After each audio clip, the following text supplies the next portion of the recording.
Hi, I'm Larry Mastrapuri, broker owner of the Mastrapuri Group, and I am joined with Connor Murphy and Jared White here today. They are or were first-time home buyers, and I specialize in residential and multifamily real estate here in the South Florida market. And so today we're just going to chat about Connor and Jared's experience. So we'll start by just introducing you guys. Connor, tell me, who is Connor? Connor. Well, thank you for the introduction. My name's Connor Murphy. I moved to South Florida 2 years ago. Basically, my old job, I traveled a lot for work. I was on the road 8 to 10 months out of the year. So I was still living with my parents at the time. That gets old, going home to them. Where did you live? So I lived in Cape Cod, Massachusetts, in the Northeast. So Different climate. different climate. I'm still getting used to it down here. Yeah. But what happened was my girlfriend got into med school down here at FAU. So when she graduated, she moved down here, and we just decided it was time to move in together. I needed a new home base, so. And that's kind of how we met, because her parents were in one of my Airbnbs. Right. And I met Savannah, and then I met you. Yeah. When you guys finally decided you were making the move down here, right? Yeah, that was the first time they came down here too. They were like, "We met a realtor. He was really energetic, and you should reach out to him." I was like, "All right." yeah. That was funny. That's funny. Yeah, they were awesome people. That was a good. They were good Airbnb guests. Yeah. yeah. Can't say that about everyone.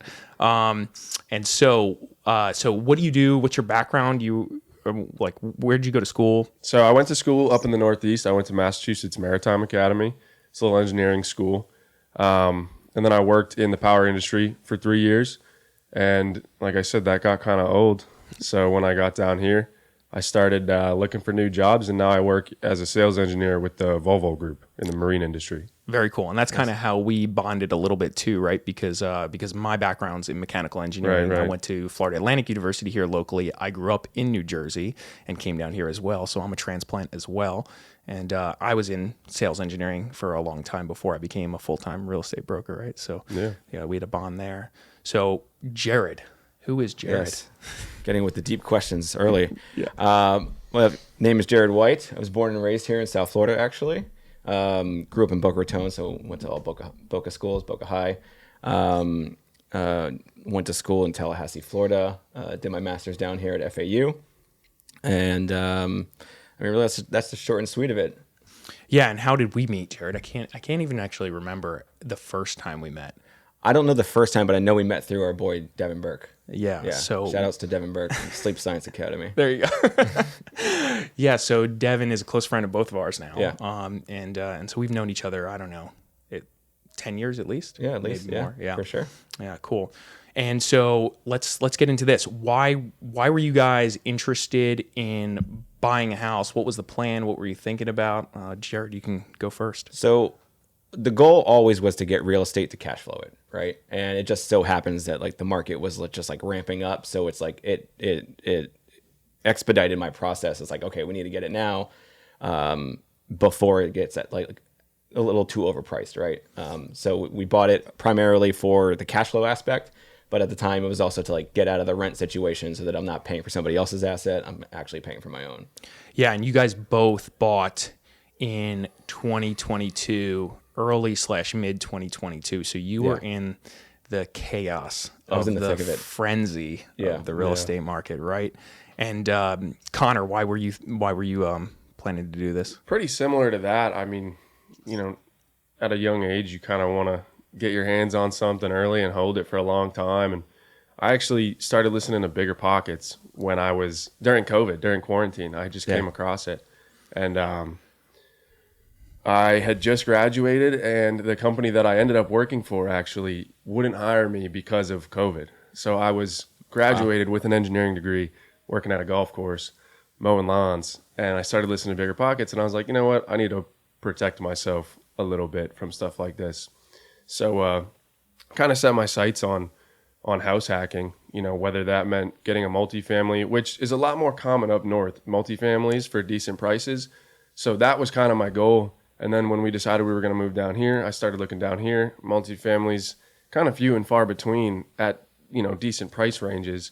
But the goal is to get a house hack. So I live in one side and rent the other side out, pay my mortgage down, and I kind of live for free. And that was the goal. Yeah, and that's an awesome goal, and I think that's super wise for anybody who's young, starting out. Yeah, definitely. How old are both you guys? I'm 37. I'm 25. 25. Awesome, man. You look young. I mean, you look older than you are. Yeah, yeah. Yeah, and you guys also both know that I own a handful of multifamily real estate, and I also started by house hacking. I bought a duplex just like you did, Connor, and I've been house hacking, running an Airbnb out of that for 12, 13 years now. You right? invented house hacking. I invented it. I did it before it was cool. You did. Yeah. And the funny thing is like that was my original goal was to do the same thing, get a duplex. But to your point of like low inventory, I ran into that issue during the hunt. It's crazy, It isn't is, yeah. I remember, like I said, in the Northeast, it's a dime a dozen, but down here, first thing I did was, you zoom out on Zillow or whatever MLS you're looking at, and you see like 3 hits. Yeah. All the way down South Florida. And I mean, They're holding. tough. Yeah. It's smart. Yeah. Yeah, it's also, I don't think there's just a lot of it in general. And a lot of that type of stuff is also older products. So they haven't built any new of that, anything new that's multifamily related recently that's kind of in the price point that would make sense for either house hacking or just cash flowing, right? Yeah. So, yeah. And so, Jared, what was your goal with kind of buying, buying real estate and getting into it beyond that? So you were thinking about doing an Airbnb as well, right? Yeah, I was open to a long-term tenant as well, as long as the numbers made sense. But Airbnb or VRBO, some type of like temporary rentals, was the main goal. We took a different approach as opposed to like going in and getting it ready and prepped. We're actually living in it for the first year to do all that because we just wanted to get out of the apartment situation so that we weren't just like shelling out money to somebody else. So we'll probably be ready to like put it up on Airbnb by the end of the year. Nice. Yeah, and Connor's already got one of his sides rented out. You've been doing that for how long now? Exactly a year.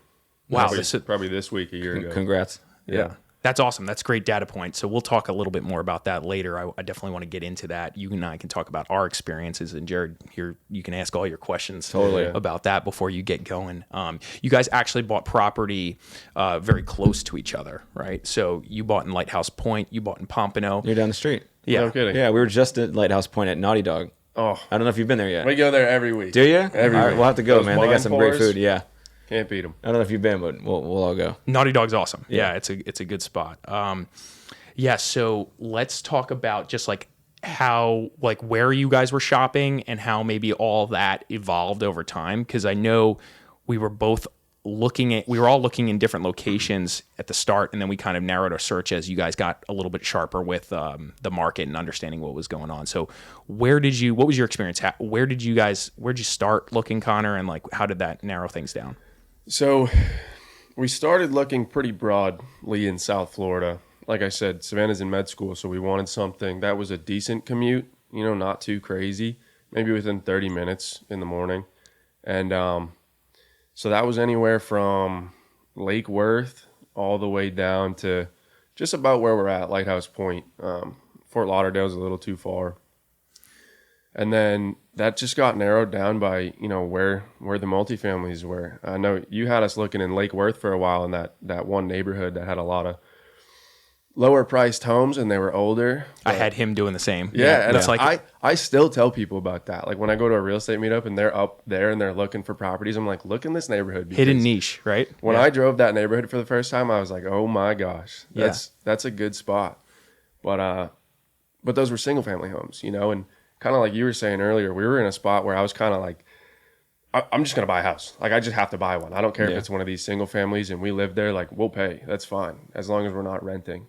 And, we'll probably get into deals later, but the way we got the deal was a deal had fallen through and I saw it and I called Gary and we put an offer in that day. So it was kind of, That's great. seat of our pants there. Nice. Yeah, and also like construction type is a big thing, right? We've experienced this together outside of Florida or even outside of South Florida. People build with wood frame all the time, but coming down here, that's like a new lesson learned for you guys too. Just understanding, hey, concrete block is maybe the more safer bet. when buying real estate. And so we looked at in Lake Worth, there's a handful of wood frame stuff in that select Right. neighborhood. So I know we've all looked at together different wood frame properties. Yeah. And I think as time went on, you guys probably agree with me that you guys kind of leaned more towards the concrete block structures, right? Yeah, So I definitely. think construction type was a factor. Age and condition was probably a factor that kind of pushed us into certain neighborhoods, right? And then also just being, like you said, being close to where you wanted to be. For Jared, I think I remember it was important that, while Lake Worth may have been a good option for you, and we looked at stuff in Lake Worth, Lantana, it didn't really fit perfectly for like where you guys were working, you and your girlfriend at the time, right? You probably preferred to be a little bit more south, right? Yeah, so we had a similar experience, but in terms of like what we saw across South Florida, right? So we saw everything from West Palm actually down to Fort Lauderdale. We were living in Fort Lauderdale at the time, so Fort Lauderdale was fine, and we actually kind of preferred it because we like it.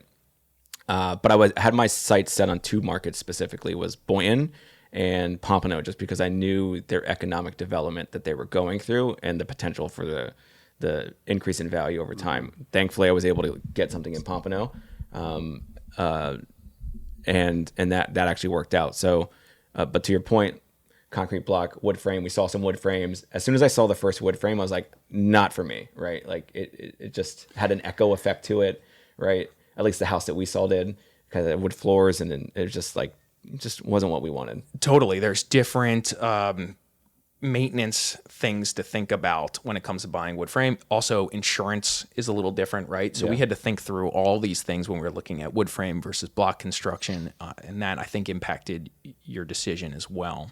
So also something to comment on.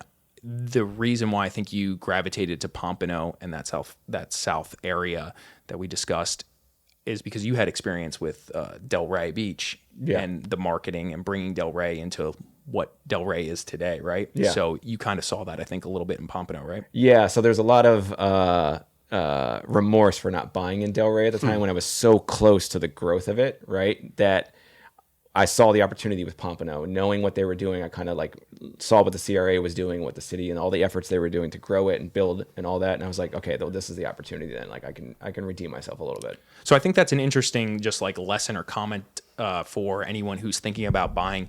It's good to like do your homework on where the city's going and what they have planned to do. And the Community Redevelopment Agency is a good place to start for that because they'll outline all the big projects. And so you can kind of look at that and understand that these are the plans for the city. And maybe I buy close to something like that and it helps maybe my property appreciate long term, right? And that's what you saw happen in Delray. I witnessed it too. I didn't buy anything in Delray over the past 15 years, and I kick myself for that a little bit too. Pompano, though, is kind of trying to duplicate some of what Delray did, right? Yeah, they have a similar plan to where they want to kind of expand in certain like north and south from Atlantic Boulevard, and that you can see there's already indicators that they're doing that. Like all of the medians are changing, all of the on ramps and off ramps from I-95 are changing. They got a whole downtown plan that's just gonna look completely different in about 5 years. It's impressive. Yeah. And you guys both bought pretty close to, call it the water or the beach here in the South Florida market, which I think is very important when you're thinking about doing any type of vacation rental, right? Yeah, for sure. So that's also Proximity something to the beach is a big thing. that's huge. So with that being said, what other lessons do you think you've like learned, or what takeaways did you have during this home search process? Anything else that you think you could comment on there? It's tough because, like we were saying, the market that we went through is so different than the one now. I mean, it was like a mad dash to get a property back then. But financing has changed, right? Yeah. Quite a bit since then. You were in the midst of that, like as it was changing. Things were are trying to lock fluctuating up. constantly. Like we were on the phone with the lender a lot, like throughout. I could just remember like several times during the week because the rates would change. So then my strike zone would change, right? Or it would fluctuate variably, my strike zone. And one of the lessons that I learned is like I didn't learn, obviously, like I'm glad that I didn't learn it the hard way. I'm glad I learned it in real time. Like obviously thanks to you and your team and the lender's guidance was Don't put on those rose-colored glasses when it comes down to your strike zone, right? Because yes, you could buy more house, right? But it's going to cost you more in the long run. And then in the long run, you want to make sure that you can carry that like for however long that mortgage is. So it's good to stay within the strike zone based off of what you can do at that time. Yeah, it's definitely a balancing act between multiple parties when you're going to buy a house, right? Yeah. Especially when you're trying to do what you guys did, which is house hacks / put down limited funds or as little funds as possible. Because again, I mean, that's awesome. Like to be able to put down 5% or 3.5% and then buy an investment property, basically, right? Because you're basically house hacking. So that's a juggling act between the finance people, the real estate broker, the insurance people, and then once you get into contract, it's the inspector and what his reports show, right? What else would you say you think is, I don't know, important to note for anyone else that's like in that shopping process? Any other comments around that? I would say just understanding the different loan options that you have available, especially if you're looking at income-based loans or, government-backed loans. I think that when I went through the home buying process, when I started learning about different loans, when I was trying to, do some gymnastics with my finances to see what I could get into, because multifamily being so expensive down here, I was trying to figure out a way that I could get in for low money. And that helped a ton.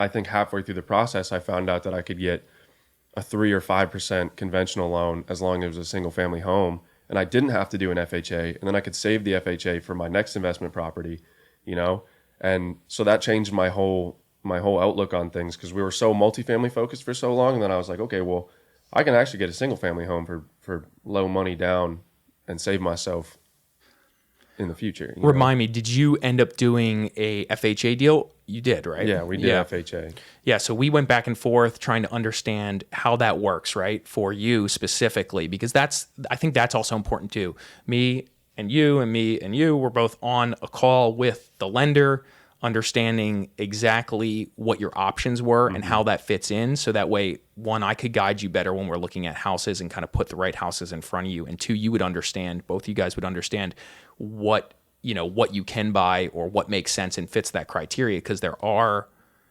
things to consider when you're going FHA or conventional, right? Especially when you're doing this type of like house hacking strategy, right? Right. Yeah.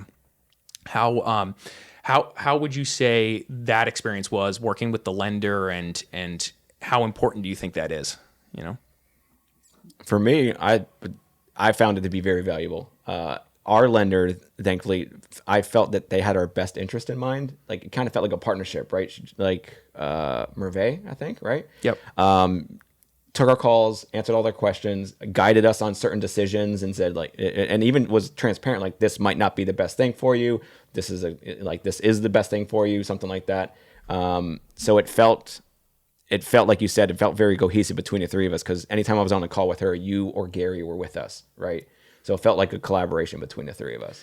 Yeah, I think that's huge for a lender. There's so many things that I think a lender affects, especially when you're in a competitive market like this, when we were both buying. But the communication piece when doing this, I think, is super, super important from the lender. They need to be able to answer the phone as we find deals, because especially in your situation, Jared, because one, the rates were changing. We had to act fast. The rates were changing, and then we were toggling between FHA, conventional, depending on the deal, whatever fit best for that specific situation, right? Yeah. So having like direct, quick communication, quick responsiveness from a pre-approval perspective. I think, Connor, your first pre-approval was like for $345,000, It was like less than that. I reached out to 2 separate lenders on my own. One was referred to me by a friend, and one of them I just found online. And I think the very first pre-approval I got was like for $250. And I mean, I understood I was young, but, had a good job. And it's just, me, small fish, dealing with these big nationwide lenders, and they don't really want to give me the time of day.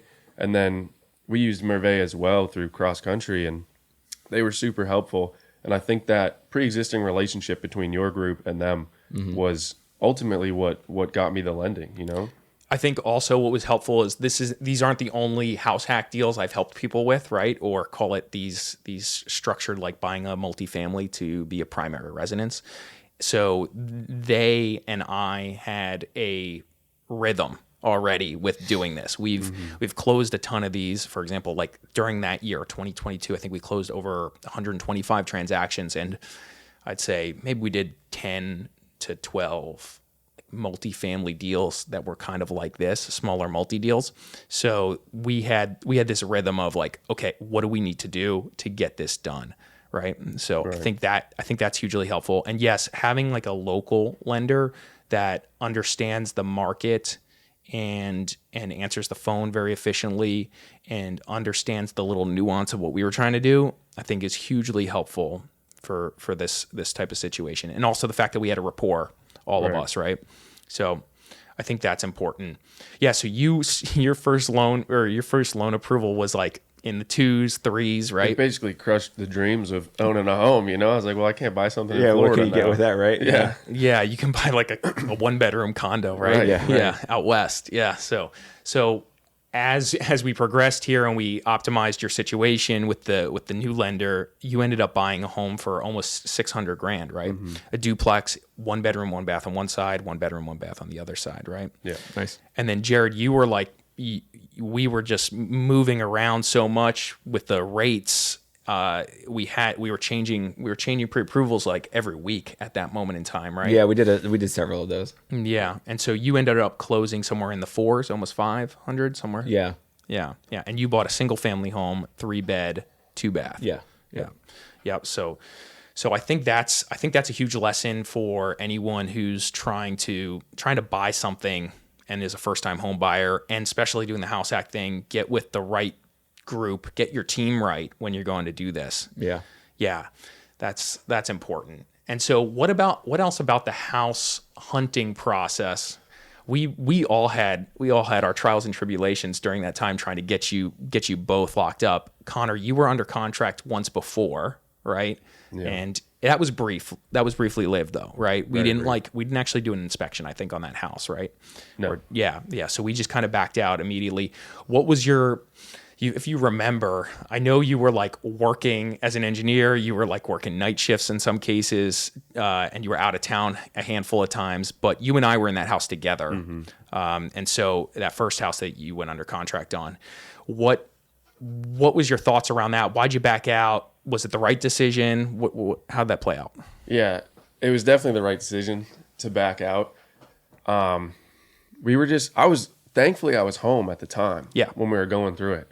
So the biggest problem was that we were in that position where we couldn't find a multifamily, and we found this single family, but they had built an entire separate unit, and it was like kind of a garage, it had a bathroom. Yeah. So in my mind, I was thinking, I can make this another unit. But then we went there and we found out that was wooden, while the rest of the house was concrete block. So then we were wondering if it was permitted or how old it was, if it was grandfathered in. So a lot of problems there. But, I was in that mad dash. I was thinking, I'm just going to get this place and I'll figure it out afterwards. It was in a decent neighborhood, but not great. Not as good as the one you bought now. Not as good as the one I bought. Absolutely. I didn't even know about Lighthouse Point until the first time I went to that house. I didn't even know what the neighborhood looked like. Yeah. But the deal that we canceled ultimately, my girlfriend has a lot of friends in med school who are in the same situation. They're all renting. So my thought process was, okay, well, I'll get this place. I'll make another bedroom. I'll make another unit. And I think it was a 3-bed, 2-bath already. So I could have had a bunch of people living there paying rent. And then as we went through that process of trying to gauge their interest in renting, they were kind of flaky about it. And the day that we canceled the deal, I was actually with all of her friends and we were talking about it. And I was just thinking, they're not going to do this. I'm going to buy a house and then all of a sudden I'm going to be stuck with this house and this payment. And it's just going to be us two here.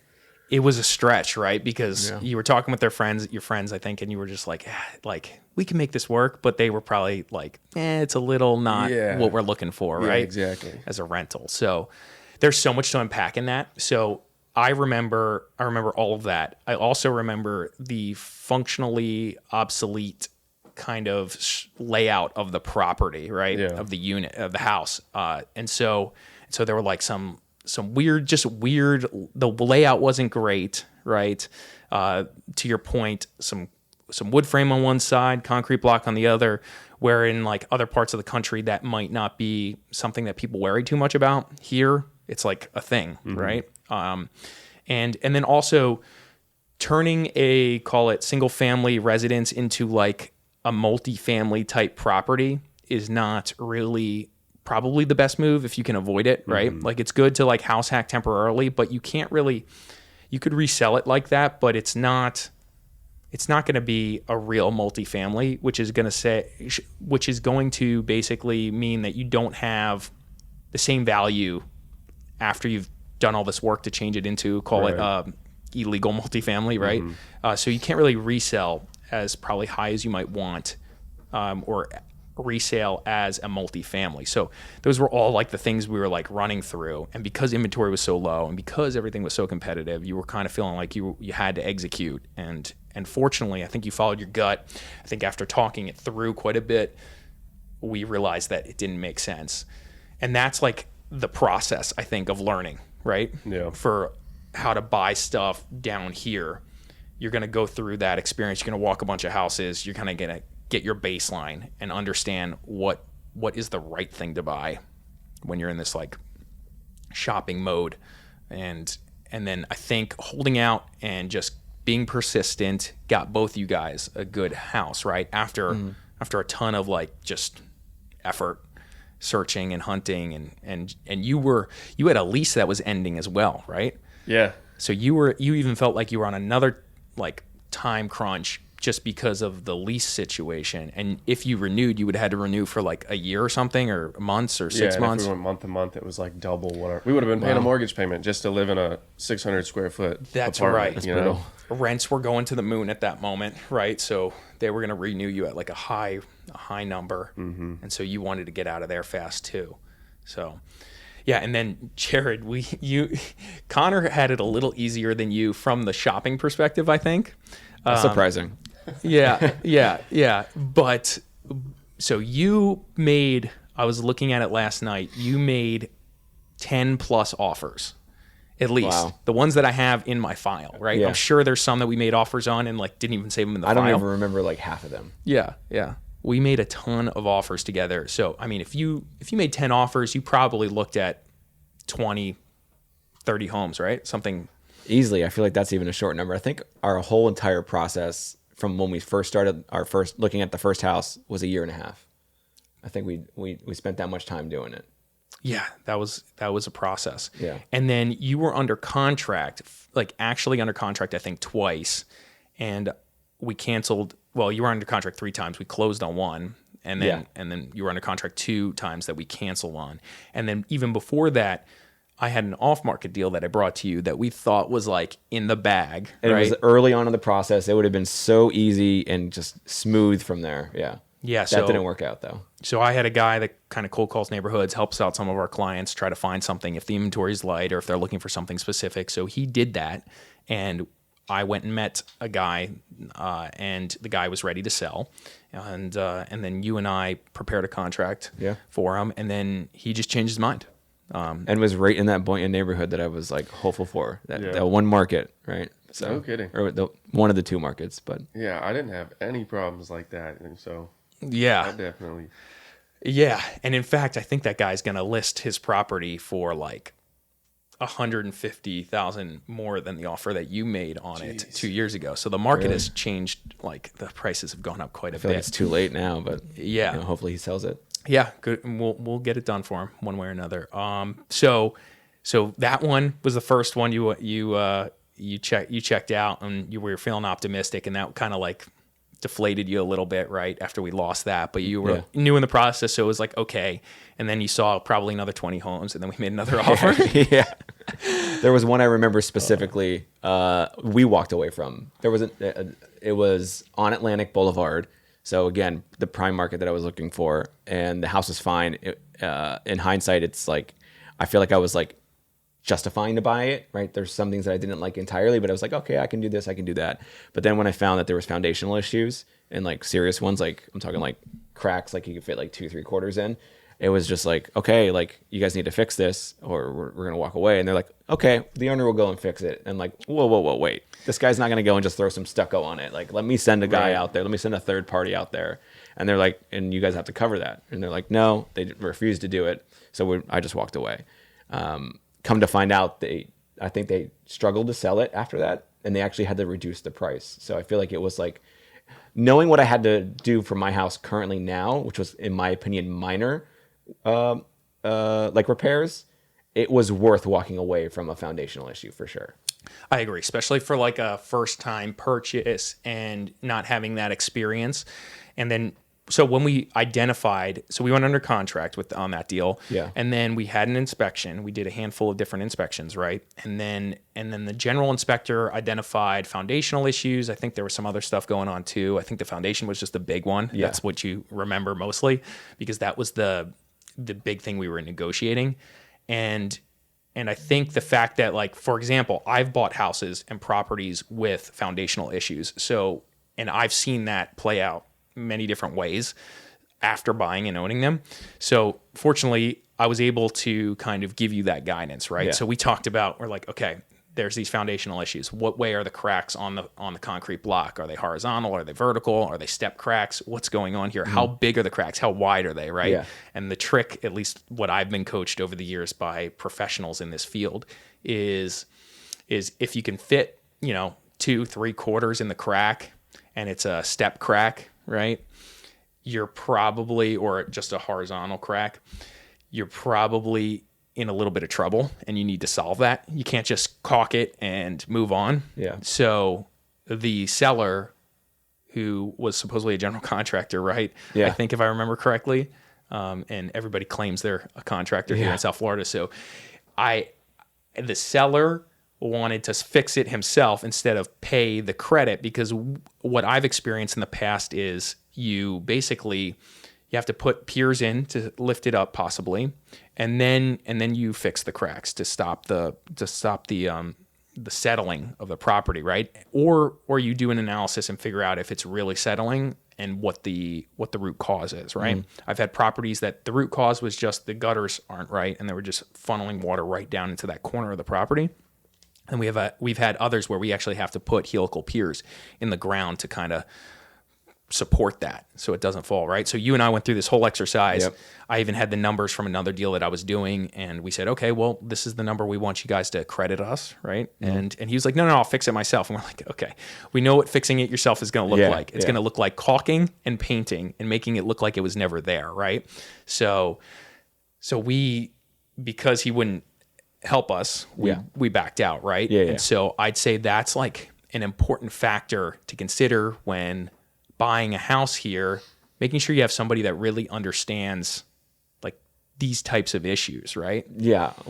I would have never known otherwise if you didn't stress the importance of it, right? Like, like I know what foundational issues means, but like the depth of it, I wouldn't have really comprehended. Yeah. I have a property that the corner of the unit is like, you could like put a ball in one side of the unit and it'll just roll at high speeds all the way to the corner, right? That's a problem. So so we've had, we've gone through this, so if you're working with an agent maybe who's never owned a home or never bought a property or doesn't understand these types of things, right? It's kind of a risk for you to take. Yeah. Maybe everything goes well. If a deal is perfect, awesome, right? Yeah. Then you don't need maybe my expertise to a degree, but if a deal goes south, that's when you wish you had the right expertise, the right team, from lending, financing to inspection, right? Yeah, I think an important lesson that you taught me after that, you probably coached me on it before that, but was like, be there with the inspector, right? Mm-hmm. And know what he points out to you and understand what it is, right? So with the house that I did get, I was there with the inspector like thoroughly, like going from point to point and like just asking him questions of like, well, what does this mean? What does that mean when he would tell me something? Getting as educated as I could on what I'm buying and what the issues are and what that means in the future. Like, could it be worse or is it fine to be for a certain amount of time? So being there for inspection was a very valuable lesson. I also think my takeaway from doing this for a long time is it's important to find the right inspector too, because, and it's hard for a first-time home buyer to really know who they should use. They don't use inspectors ever, right? So they don't have some experience or track record with a specific guy that they're like, yeah, bring my inspector over, right? But if you're working with the right agent, they should be able to recommend you the right inspector. And there's a handful of really good ones out there. We don't want them to be alarmists. We don't want them to kill the deal for you. We want them to be direct about what the concerns are and explain them very clearly, and not overreact to something, make something sound too terrible, or vice versa, miss a very important thing, right? So having, I think, a detailed inspector is really helpful from the perspective of helping you, the buyer, understand what's going on, but also it's important that they do a good job so we can use their contracts or their reports to ask for a credit if we need it. They need to show and justify an issue, right?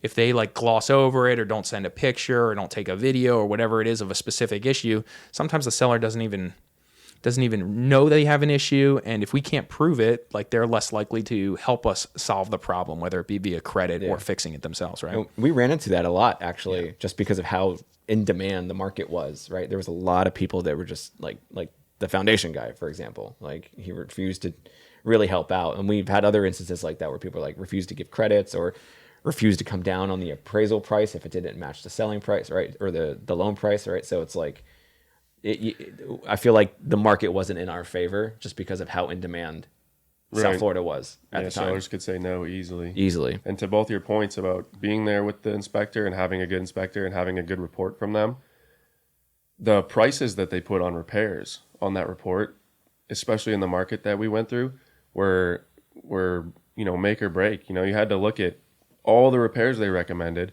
and it could have been $5,000. I think mine was about $5,000. So we went to the seller and we said, well, we want this much in credits. And the seller kind of laughed at us. He was like, how about zero? Really? So then I had to sift through it all. And having been there with the inspector and knowing the magnitude of the issues that were going on, I had to kind of sift through his report and decide, what can I do myself? Yeah. What doesn't really matter for buying this home, and what genuinely do I need to go to the seller and say, this is a problem. So that was huge for us. Yeah. I actually reviewed both your reports last night. I was kind of looking through them, and even after almost a year of not looking at them, their reports were so thorough that it was like, just me looking at that helped me remember everything that we went through during that process.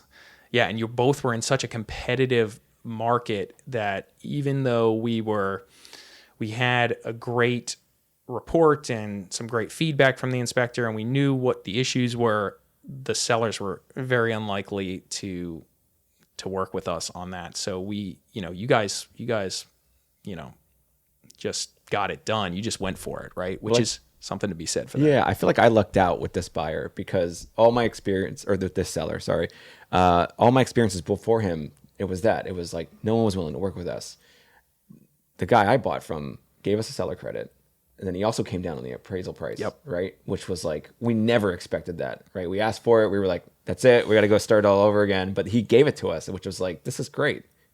Yeah. Both you guys, let's talk about the contract, right?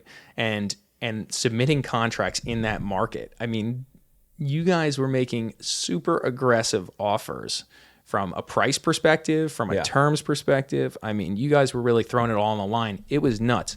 It's not that crazy right now, but it's still pretty crazy. And I think it's important for people that are maybe first-time home buyers or just coming to the market here to buy something to understand like what that looks like and hear it from like two people that did it, executed it, it all worked out, because there's a lot of risk you take when you start to get really aggressive on the contract. You take contract risk is what I like to call it. So let's talk about that. So for starters, in that market, you both made just really aggressive price offers, right? Yeah. And then we were in the process of talking it through with the lender, and we would find out what the lender could do at what speed, right? So that would help us choose closing dates.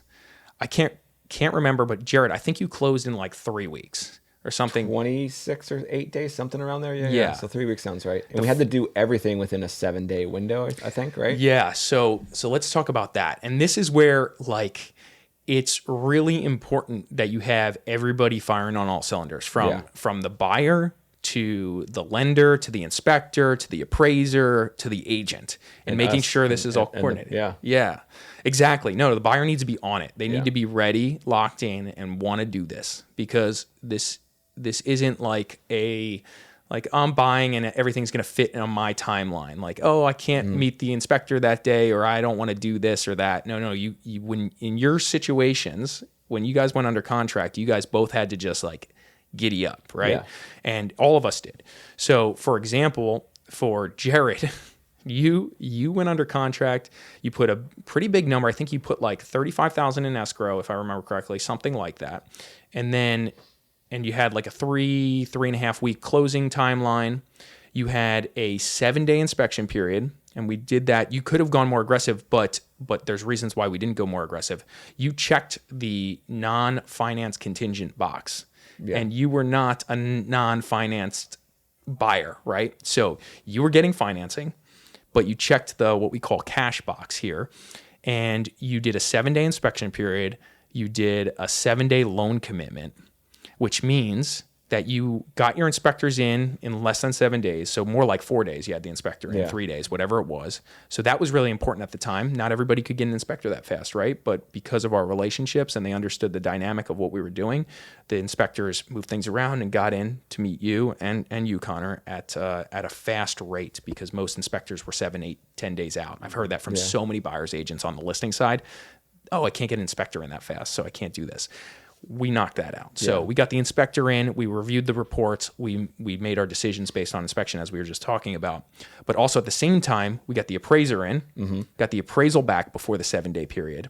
And then all in that same breath, we brought in the lender, and the lender approved you and gave you a formal loan commitment within 7 days. Yeah. So by the time that 7-day inspection period was over, and here in South Florida, a 7-day inspection period means basically you can get out of the contract for any reason, no reason, you don't need to give a reason, you can exit the contract and get your escrow back. So you had that 7-day window, go or no go, right? And then after that, the way you set up the contract, you were basically cash terms, right?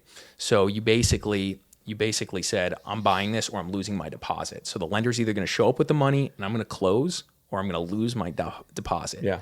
Whereas the alternative would be, you check the finance contingent box, and if the lender doesn't show up with the money, you get your deposit back, right? But because the market was so freaking competitive, you had to go this super aggressive route, right? And so, man, that was nuts, right? How did that feel for you? Well, now that we're talking about it, looking back and understanding that the inspector came in not on the 6th or 7th day, but I think on the 4th day, like you said, gave me enough time to analyze his report and make a decision like collectively, like to think about it, talk about it with you, understand what the issues were, like what am I getting myself into, and having that time period to do it, as opposed to like, for example, the appraiser I think came in on the last day, which was fine because there's not much thought to put into that except for like, if I need to, do I want to shell out more cash, right? So I'm glad that the inspector came in on the 4th day as opposed to the 7th day, which gives you very little time if you can even turn that time around, right?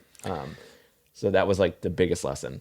Yeah, you want to get the inspector in fast so that way you can have time to either get another inspector in, like a more detailed inspector in. For example, you do a general inspection, they give you a 4-point amendment and a full overview of what the property looks like. And then if they point out something like, hey, foundation's messed up, or hey, I'm concerned about the plumbing, you should probably get a plumbing scope.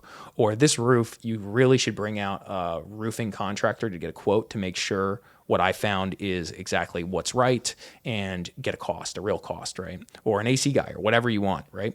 Or and they bring out the pest guy too, right? So the pest guy comes out with the general inspector, so you get the answer on the termite situation. That's something we should talk about too in a second. So getting that done early on in that 7-day window helps you have enough time to solve any problems or get any more answers that you need or we need during the process. So I think that's huge. It's also important to highlight that 7-day loan commitment means you have to get your appraisal back within 7 days, and you have to know that. And if you don't, you either move forward, taking that risk that it doesn't Blindly. appraise, Yeah. and you don't have any more negotiating power, right? Because Connor, I think if I remember correctly, we were able to pull off like a 14 or 15 day loan commitment period, right? Nice. Yeah. So like, again, it depends on the deal, depends on the situation. We're going to try to optimize the contract to give you, the buyer, the least risk when we're representing you. In your case, we had no choice. We had to go the competitive route. So as we're like talking to these listing agents, feeling them out, understanding where they're at, then we make the decision on how we need to make the offer, or we make an initial offer that maybe is less aggressive, and then they come back to us and say, hey, this is what we're looking for in order to get this done, right? So in your case, we were able to get that 15-day loan commitment, but again, 15 days to get an appraiser back, 15 days to get an appraisal back is still pretty quick in most cases. And if you pass that window of the 7-day for you or the 15-day for you, Connor, you miss the opportunity to negotiate if the appraisal comes in light, right? And to go with that, using the FHA loan made it extra shaky because you have to get an FHA appraiser. You don't get to use your lender to find an appraiser for you. They have to use basically a government certified appraiser. And,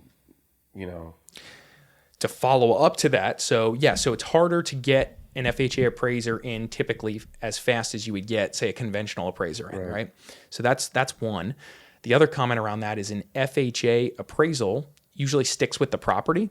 So like if it comes back light for whatever reason and we all disagree with the FHA appraisal's findings, it's hard to challenge these things. And so you can't just go to another lender and get another appraisal. No, because they're going to use the same appraisal because it sits in the system, right? So there's tricks and concerns and more hurdles to cross with an FHA deal. And then you did a duplex. So you bought it as if you would rent out the other side, right? And so during that financing part, we had to get what they call a rent schedule done by the appraiser too. And that helps. This is cool. This is cool about buying a duplex. So the rent that the market rent that the appraiser determines on the property, if it's a vacant duplex like yours was vacant, right? If it's the market rent that's determined by the appraiser is used to help offset, your income. So say the appraiser, I don't remember what he gave you on the rent schedule, but say it was $2,500. I think it might've been $2,500. I don't remember. So say it's $2,500 a month.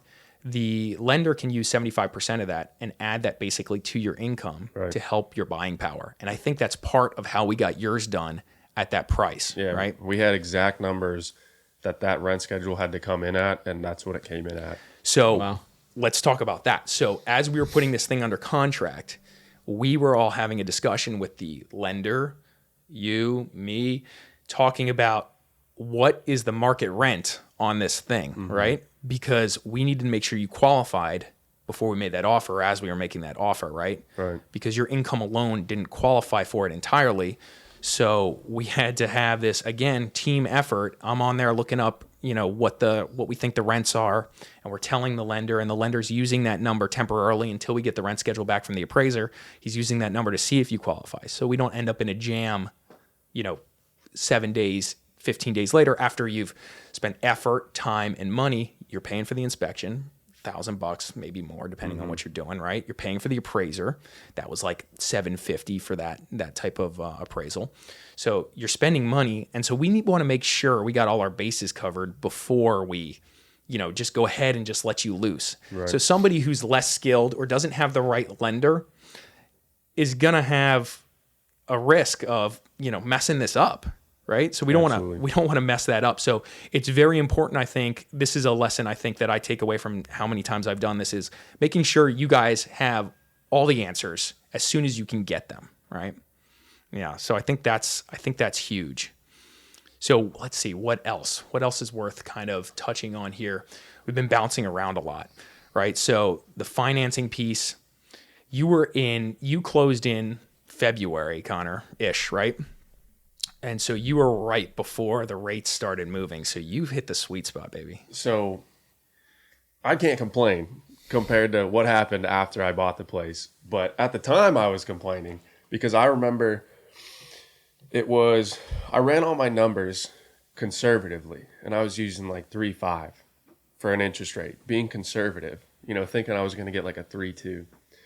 And then that whole thing happened with the foundation, and we'll probably get into that later. But we had to push the financing back. And we were asking the seller for credits because we had to extend my rate. And so we extended the rate, but then it got to a point where we couldn't extend it anymore. And it was a Friday. And then the lender called me on Monday to tell me that the financing came through, and it was like 3.9. She was like, rates went up today. And I was like, we couldn't have done this on Friday. Right. The day I got financing was the day that rates went up. So I ended up paying down to 3.75. But at the time, I was still kind of frustrated because, I had been conservative at 3.5 my whole time running numbers. Yeah. But compared to what happened in the following months, It just I'm got all right worse with after it. that. So bad. Yeah. So let's Still getting worse. let's go back to your point. Let's go back to the contract stuff. So, Jared went ham, right? He just went all in. So that's something for everyone here that's maybe looking to buy. Take a lesson from Jared. He successfully achieved this. I've done this with so many clients on the buy side. I've had so many other buyers when I'm representing the sell side do the same plan. And because I represent so many sellers, I know exactly what levers to pull to like make it very optimal for the seller, right? So when we're representing you guys on the buy side, it's like, okay, I know typically what questions to ask to tease out the right answers from the listing agent so we can get, honed in on what is going to win. And then you guys can make the decision on how aggressive you want to get, right? And so you had been through it. So you were just like, we're buying this thing. I know what I want. The funny part is I didn't even see the house, and I didn't put an offer in on it, right? So my girlfriend walked it and sent the video, and was like, we usually put an offer in on this one. And to your point, it was like towards the end of where it was just like our lease where we're renting was coming due at like within like a month or two or something like that. So we were gonna have to like find a new place or recontract, right, at a higher rate. So there was a little bit of time pressure there. So she walked it. I was out of town or something. Sent me a video. She's like, definitely put an offer on this one. She saw, I think, 3 actually, and I put an offer on 2 with this one that came through, obviously. But then that's when we started talking about, okay, what's our plan? What's our offer strategy, right? To your point of being aggressive, I remember the asking price and being like 10, 20 grand above, right? Just like throwing like random shit out there. And you were just like advising me on like, what's the best thing to do with like the strike zone I wanted to stay within. I think cause I was getting a little antsy to like finally get something. But I think you brought me back down to reality within that. I reined you in a little bit because you were like, because you were getting in the habit of what's the ask price? Give them 20 G's more, right? Yeah. Because you were just losing. Just to like get, get their attention, right? Like that was the goal towards the end. Yeah, because you had gone through so many of these and you've witnessed how they just continued to go up in price. You're like, I just need to lock something up. And how do I do that? So it was just the habit of, I see the price, give them more, right? And then this is where like it's important that what I just mentioned earlier is like you have a conversation with the listing agent and say, how much action are you having? What's going on? Give me some feedback. What does the seller want, right? What are they looking for? Are they price conscious? Are they term focused? What is important to the seller, right? And once you start asking those questions in the right way, you get the right answers. Whereas I think less skilled agents that haven't represented hundreds of sellers and hundreds of buyers can't quickly drive to that conclusion to help coach you. So you were like, hey, just put in 20K more. And I'm like, well, I just had this conversation with the listing agent and I don't think that's necessary in this moment. I do think the terms are important in this situation because this guy I think he was a flipper, right? Yeah. Did you have any difficulty with like information? Because from what I understand, he was actually out of country and selling the house. Like he lived in Argentina or something. Yeah, I think he was out of the country. But so, there's levels of how much feedback we can get, but we always try to get the most information. And so you ask questions in a certain way. Some agents are very forthcoming with information. Some you have to tactically and strategically ask questions to tease out the answers, right? But I think in this case, she let me know that, he's doing this work. He wants to get this done quickly. He's over it kind of thing. Yeah. So like that communication signals fast close, certainty. How do I get that? Yeah. Right. Which kind of played in our favor. It played in our favor because, in my opinion, when I buy stuff, when I represent myself and buy stuff, I typically give all the terms to the seller and try to get the best price, because really the contract terms are short-lived, right? You make an offer, you follow those terms, and then you close, and now you own the property at X price, right? So after you own the property at X price, whatever happened on the contract terms, it's like, who cares? That's beyond me. So as long as you're comfortable with, the terms and you feel like you can execute, awesome. And because we had worked with you so much and you had been through it so much, you began to get very, very comfortable with just give them all the terms, right? Yeah. And so that's what you did. I mean, you checked the no finance contingent box. You did a 7-day inspection, 7-day loan commitment, 7-day appraisal. You just went in, and they looked at that as, oh my God, this is great certainty for me. We're going to close. They're going to close fast. There's no finance contingency, and everything's going to be wrapped up in 7 days or less. We're going to know if he's closing or not, or we're going to take his 34 grand, right? Or 35 grand, whatever it was, right? And so if you know what you're doing and you got it together and you have the right team, you can do that. Yeah. But if you don't have the right team, forget about it. Taking that type of execution approach does not work. So that's why everybody being together, talking this through, understanding, in Connor's case too, like understanding what the rents are going to be before the appraiser even shows up, making sure you're already qualified, making sure you guys are basically already underwritten and approved. They're just waiting on the appraisal, right? And that's what we did for both of you. You guys had all your docs in. When you went under contract, Connor, you didn't have to send them any more docs really, because you already had given them everything. They had fully underwritten you.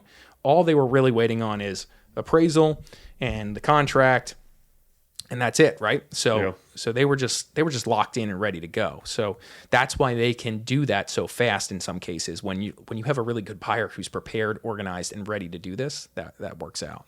So that's a lesson. That's a lesson for buyers who really want to get after it, right? And I think Merveille's confidence in like getting into that 7-day window that we had, it was like because I remember us like asking her like, are you sure you can get it in on time? Is the appraiser going to come in on time? And she was aggressive too, like making sure that the appraiser got back to us with a confirmation that I'm going to be there on that day at this time, and just like reassuring that we're going to get it all done in 7 days. That was very helpful.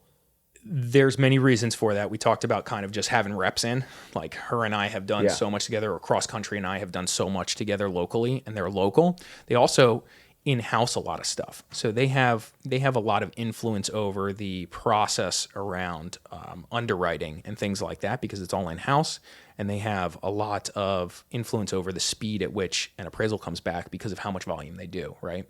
And they also tend to have good direct communication with every party involved, so they can quickly pick up the phone and be like, hey, this is an urgent situation. I need you to handle this, right?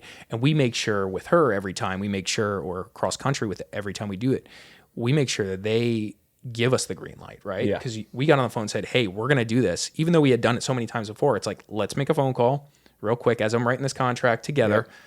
Where is Jared good for this amount we're making the offer on? Is the appraisal going to get back within this timeline? Are you comfortable with this? And because we had so many reps in with her, I mean, we've done so many deals with Cross Country that there's a level of trust there. Yeah. And they They're want on to point. continue to deliver, right? Yeah. For us, because we do so much volume with them. So yeah, that's huge. That's huge. And then also, I think another thing worth pointing out, because we'll get into the Connor's situation, is making sure certain terms are in the contract are important too, like making sure permits are closed out, right? That is a contract specific negotiation. It doesn't have to do specifically with title or lending. Title and lending, as we've learned, will close and lend if permits are open, right? It's a contract thing, right? So in order to protect your buyers, you really want to make sure that language is in your contract. And of course, we put it in our contracts before you. And what did we find out? So they had redone all the cast iron plumbing, and Which is awesome. which was great. Yeah, which was great. Very recently too, and It was kind of sketchy because it felt like they were really rushing to get the home off their hands, and you could tell that they just did it. I mean, the lawn was perfectly brand new sod and everything, and the permits were still open for all the work that they did, and we had like the permits and the drawings and everything. They were in the house, and I wasn't in touch with the seller, but it sounded like the place got flipped, and I think it was being held by a company. I'm not sure it was an individual. I think it was held by a company, and they didn't really care to bother whoever did the work to close the permits. So that's what ended up pushing back our closing, and we had to keep extending our rates because they weren't closing these permits. That situation was one of the tougher permit related situations, right? It was odd because what it came down to is we just had to make a decision. And in that situation, when you can't wait because of rates changing and because of extensions and deadlines, the most helpful thing was just being informed on the worst case scenario. And Larry's girlfriend helped us out because she's a general contractor or has her license.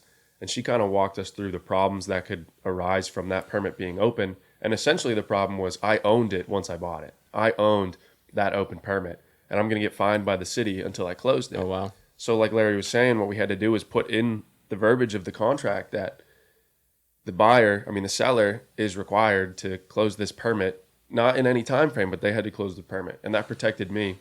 Or I think there was a time frame on it. Yeah. With the money. But So typically how we do these things, and this one was annoying because of the complexity around their issues. This flipper, or whomever he was, and they were scared. You know, they didn't want to hold money in escrow and that was scarier because them saying no, we won't put $20,000 in escrow. We estimated that maybe worst case scenario, this is a $20,000 problem for me. So we said, okay, put $20,000 in escrow. If you're confident about it, that shouldn't be a problem. And they said no. So we were like, so this might be a problem. Wow. Yeah, that's a signal right there. It's like, why not put it in if you're certain it's going to get done, right? And they didn't want to do that. And again, it goes back to a lot of the market conditions at the time. Sellers could really bully buyers around, right? Yeah. So the first step in this is make sure the contract offer that you make includes seller must close out any open or expired permits, right? So that's number one. And so that was in your contract. So when title company found the issue, it identified, hey, open permits. They called us and they identified that, hey, these permits aren't closed. They need to be closed. And there's a little bit of complexity around this. What do you guys want to do? Because we had the option at that point. Like you could cancel the contract and get your deposit back if you wanted to at that moment. Whereas if you didn't have that language in the contract, you're closing this thing and you're owning it. And we would have had no leverage whatsoever, right? So then we started to dig, right? You were digging yourself. You were calling the city. You were, again, great buyers, like just locked in, ready to do the deal, both you guys. And so you were calling, you were trying to figure it out. We were calling, trying to figure it out. We were trying to talk to the general contractor who first did the deal. And we learned, I think, during this process that they switched contractors. You remember that? Yeah, they switched contractors and switched engineers. Yeah, it was a mess. They had a messy situation. So, and that's another reason why we were super concerned. So just like clearly, if they couldn't get it done with the first guy, like there's issues, right? So we found all that out. We had very vague responses from the seller because they just weren't super transparent. They didn't like to answer the phone, all that stuff. So again, just annoying experience. And then we decided we needed to tag in an attorney, right? So we had a call with one of our attorneys, and we'll talk about that here in a second. And then we also tagged in Dana, who's a general contractor, my girlfriend, and we kind of, as a team, evaluated your risk profile for what the next step would be, right? And again, just like drill this home. If you're working with an agent who doesn't have this exposure or this experience or this team, what are you going to do in that situation? Like if you had anybody else, somebody who just got their license or somebody that doesn't do 100 something deals a year, they would have been like, you got to pay for an attorney or you got to hire another contractor to help you answer these questions. Right. You would have spent $1,000 just trying to figure that out. And then I would have spent all the money on all the work that they had to do after I bought the place. Right. Yeah. So having the team ready to go again to handle any situation was, I think, super helpful because we just started picking up the phone. All right. Yeah. So here back to the title company in Broward County, buyer chooses title, right? Palm Beach County, seller typically chooses title. This is typical. I mean, everything's negotiable, right? But it's customary. So you guys chose the title company. You were working with, both of you, with the title company that I work with a lot. And because that title company is owned by an attorney who we have a really good relationship with, and is our title company, call it, right? We have a good rapport with the girls. They quickly called us up and said, hey, here's the issues with the permit. And I've been through this so many times with them that we quickly identified, what the risks were, what's going on from a title perspective. And then we said, okay, well, let's talk to the attorney and get his feel on like what we should do here, right? We already kind of knew, but it's always good to have that like third party guidance, right? So we jumped on a quick call, contract attorney, just to talk it over. Like, hey, what do you think? What do you think's going on? What do you think we should do here? They're being, difficult, right? And so we proposed a $20,000 credit, or not a credit. We proposed a $20,000 escrow holdback, right? So basically, what we typically do in these situations is we give the seller 90 days to solve this problem, or longer, whatever seems reasonable. We gave him 90, I think, or maybe even 6 months. I can't remember.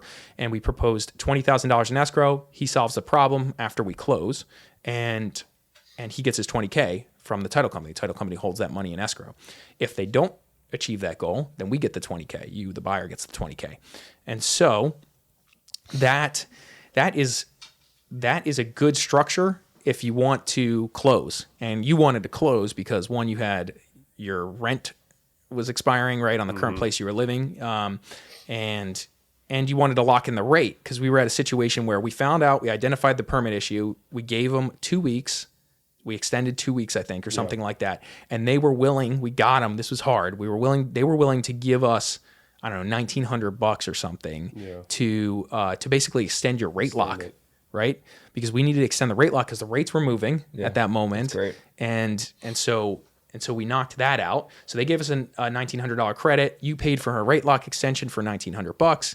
And then we got to the end of the 2 weeks and they still had done like nothing. Not a single thing. Not a thing. And then we were like, What a nightmare. okay, we want to close now because we kind of have to, because you were in a jam and you were traveling around the world, not the world, you were traveling around the United States working at the time. And so you needed to kind of secure like a time to move everything in, to get out of your other apartment. And so, we tried to get them to just close with that $20,000 escrow. And they were just like, nah, right? Yeah. And so then we called my GC Dana and talked it through with her. And we said, okay, here's the risk, here's the concern, here's what it looks like, here's the process, right? Because we didn't entirely, like, you didn't know the process of what if they do leave me high and dry, right? Right. And so she walked you through like, hey, well, you're not going to use them obviously to do the work. You're going to get your own GC. You're going to pull new permits or transfer these permits. So they need to release these permits to you, the new owner, and to the new GC, and kind of work through this whole process. So we talked through all of that, right? Everything. And we identified, okay, here's the risk profile now. What do you want to do, Connor? Right? Yeah. And meanwhile, I'm trying to sleep. right, Night right. shift. He was calling me every day at like noon. I was in the middle of sleeping. Oh, it sucks. I'd just wake up and I'd just be up all night. It on the sounds like phone. such a headache, right? Because It was there's a lot of contingency involved. a lot of contingency. Yeah. And I mean, it just, like you said, it just came down to how bad did I want the house and what was my risk tolerance like. And to me, that deal, after having sat on it we were probably dealing with it for a month at that point. It was a good deal. And we had talked about Airbnb and, I had all these options with that property. And worst case scenario, I have to shell out 10, 15, 20 grand. I'll make that money back eventually, Yeah. To me, the deal was more important. Yep. So Right. you made the decision, but we were able to get them to give a $5,000 escrow 5,000, holdback. which So Dana kind of laughed at, I think, when we talked about it. Well, if something happens, that's not going to help. But that ain't gonna cover it. it was something, and it was cool as a first time buyer to go through that process and even get the $5,000. I was pumped about that, even though it didn't mean anything. It was like you were saying, the sellers are bullying people, but that was like our little win. Felt like a little win, right? Yeah, we got that at the end. We did the best we could, right? We worked Yeah. it as best we could. We got the best number we could get out of that situation. And I think the biggest worry for me in that moment was like, usually you have open permits and you can identify very quickly, oh, this is simple. Like we just got to do some clerical work and close it out, right? This was a little different. This could have been, we need to dig up some of the plumbing that they did wrong because the city didn't approve it or something, or the drawings need to be redrawn. And so now you need an architect and you pay him X. Wow. So like that was the concern. We didn't know because we weren't getting clear communication from the seller and or the GC and the previous GC. The GC didn't even exist anymore. Yeah. They had a phone number they had a Google Voice number that didn't even work. So just shady stuff. Yeah, it was shady. And So- then we dealt with it for another 6 months, honestly. I mean, Yeah. So how did that go? that was awful. It was a nightmare, but to no cost to me, besides frustrations.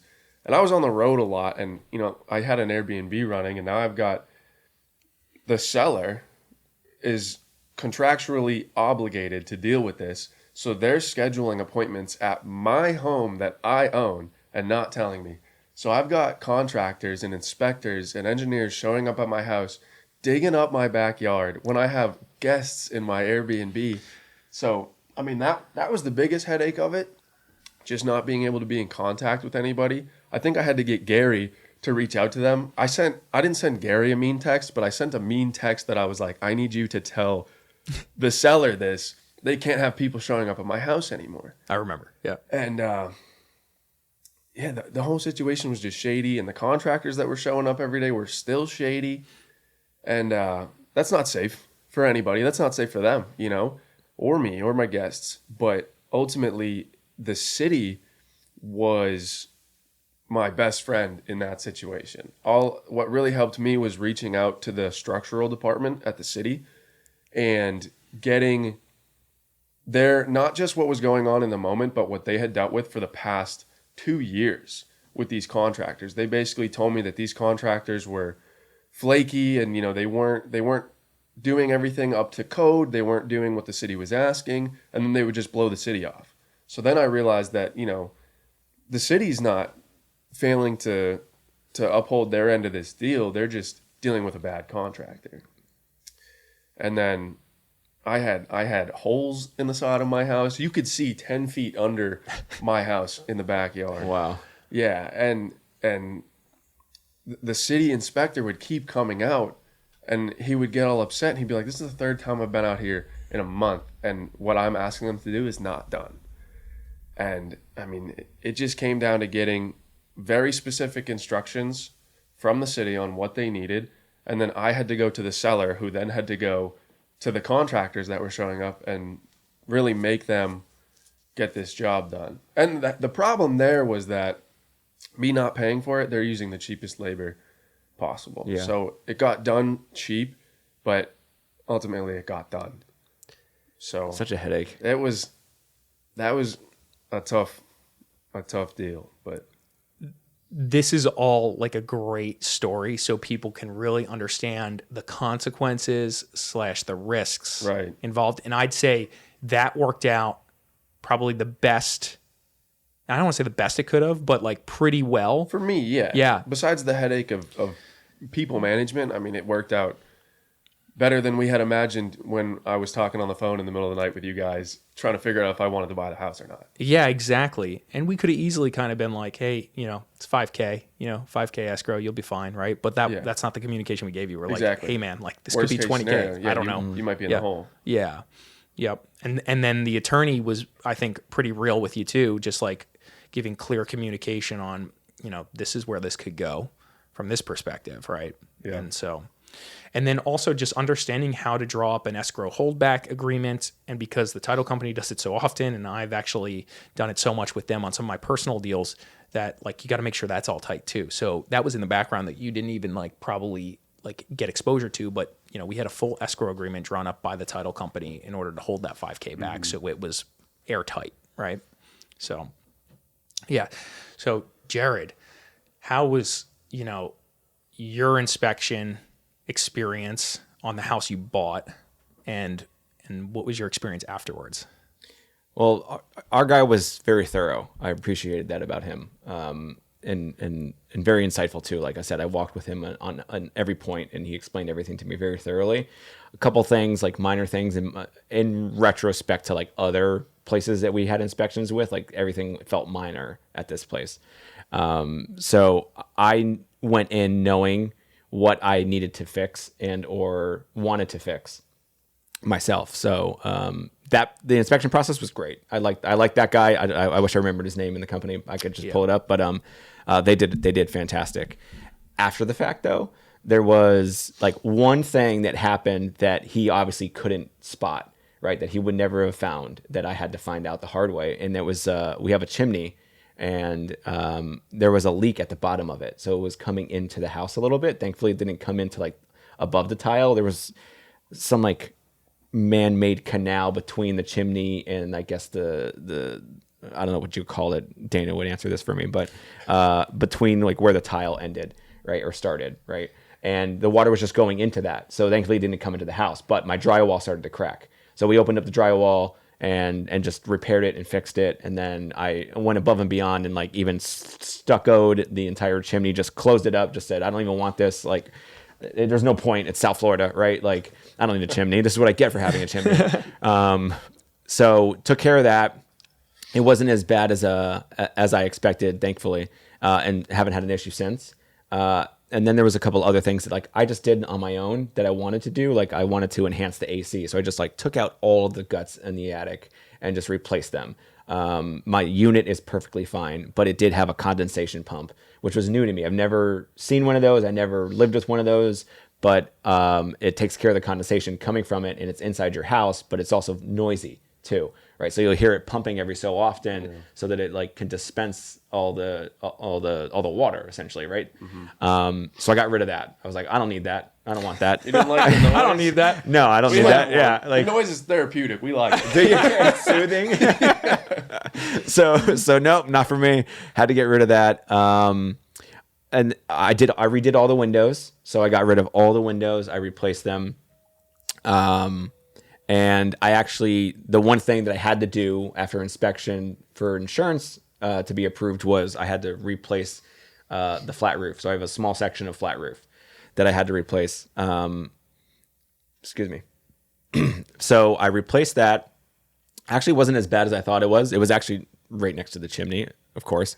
And worked with Greg, forgot the company name, but he was fantastic. His team was solid. Oh, the roofer. Yeah. Yep. Yeah, they were great. You used, I think you used GeForce Roofing. GeForce Roofing. Yeah, you used most of mine and or Dana's guys. Yes, For, yeah. for like a lot of this work, right? The stucco work, the window work, the roof. Yeah. Yep. Everything. I mean, you guys have referred everybody to me. And I think that, like, that's the benefit of working with your team, essentially. Going to give you a free plug here. But, like, you guys also do this work. You don't just sell the houses. You guys are in the thick of it. You also invest in houses, so you have all the contractors, you have all the relationships, so you're able to refer that stuff to me as well, as opposed to me having to guess who's credible, who's going to give me a fair price, who knows what I'm dealing with and can be educated to fix it. So you guys, when you talk about having the team, like, it's more than just the title company, the lender and the agents, right? You guys help with everything else too. I'd say what's also helpful about just being in the business, doing a lot of investing myself and having,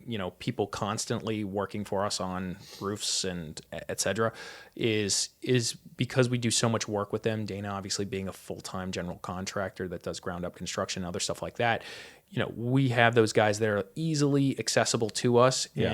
And so we can quickly pull them from maybe even my job or another job that Dana's got them on, and just say, hey, go handle Jared's thing real quick. And they'll handle it, and they'll handle it in a way that is very high quality because they want to do good for us and they want to keep working with us. Yeah. And if there is ever an issue, they are not disappearing, right? Yeah. Like that, I've worked through guys and I've done all that hard work. I bring different guys on job sites all the time for my personal stuff. And, some of them are great and some of them don't work out, and we weed out the bad guys and we try to keep the good guys. Right. Yeah. And so that, I think, is helpful when being able to refer people that actually knock it out. Yeah. So, and like to piggyback off of that, like some of the other smaller things that your team was able to help with were just like preferences of mine, right? Like, certain like electrical situations that we wanted to fix in the house or like enhance, right? There was a lot of more enhancements than there were needed repairs in this house, which was ultimately part of our strategy of hunting too, right? Like I can remember, like I've always wanted something that was turnkey, and though we saw a lot of non-turnkey solutions, you knew what my threshold was for a renovation budget if I needed to do it, right? Though it took us a long time, we ended up getting something that was like almost like 80-90% turnkey, right? Like I had to do very minimal repairs, thankfully. Yeah, what both you guys bought houses that were somewhat renovated or fully renovated to different levels. What was your experience? What do you think about that? Would you do that again? Would you go ahead and buy something like that? Just curious. Yeah. Depends on the price point, honestly. Yeah. I mean, I think for my situation, it was perfect because, like you said earlier, I mean, I stretched that FHA loan as far as it could possibly go. That's why I think it's the right decision in both your cases. When you want to put as little money down as possible, you buy something that's got, it's been done. Yeah, So, and for sure. The nice thing is you, as a first-time home owner, you get to, if you're not a handy person or you weren't in the past, like you get to start with small projects and do them yourself, and then figure out, what your appetite is for DIY.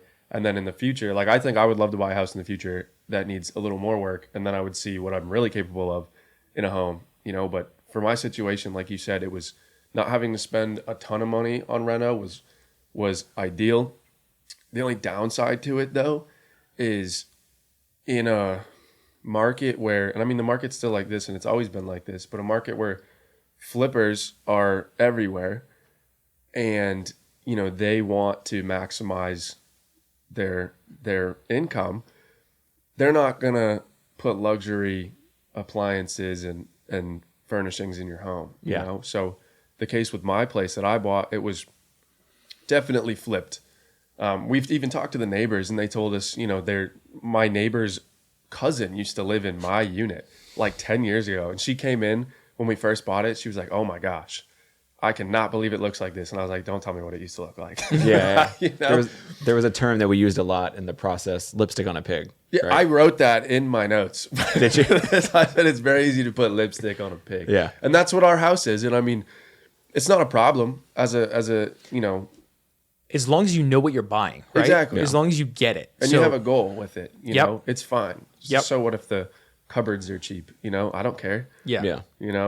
Yeah, that's the lesson that I want to drill home to everyone. It's like, understand what you're buying. A lot of buyers that I work with, even people who have bought many homes, they don't always get that. They don't always get that they're buying something that has been renovated with maybe less than perfect materials or maybe less than perfect skill sets, right? So like that's important, because you want to know at least what you're walking into, and you want to make that decision understanding everything that is going on, right? And so that's my opinion about this stuff. But here's my opinion generally about the question I asked you. If you asked me that question, I'd say if you're going, FHA 3.5% down, conventional 5 or 3.5% down, I mean, buying something that's pretty renovated already is awesome. And you're going to do this house hack thing. I can't do that now because I own my own property already, and I own a bunch of investment properties. So I have to put 25 to 35% down when I'm buying these multifamily buildings or single family homes or whatever.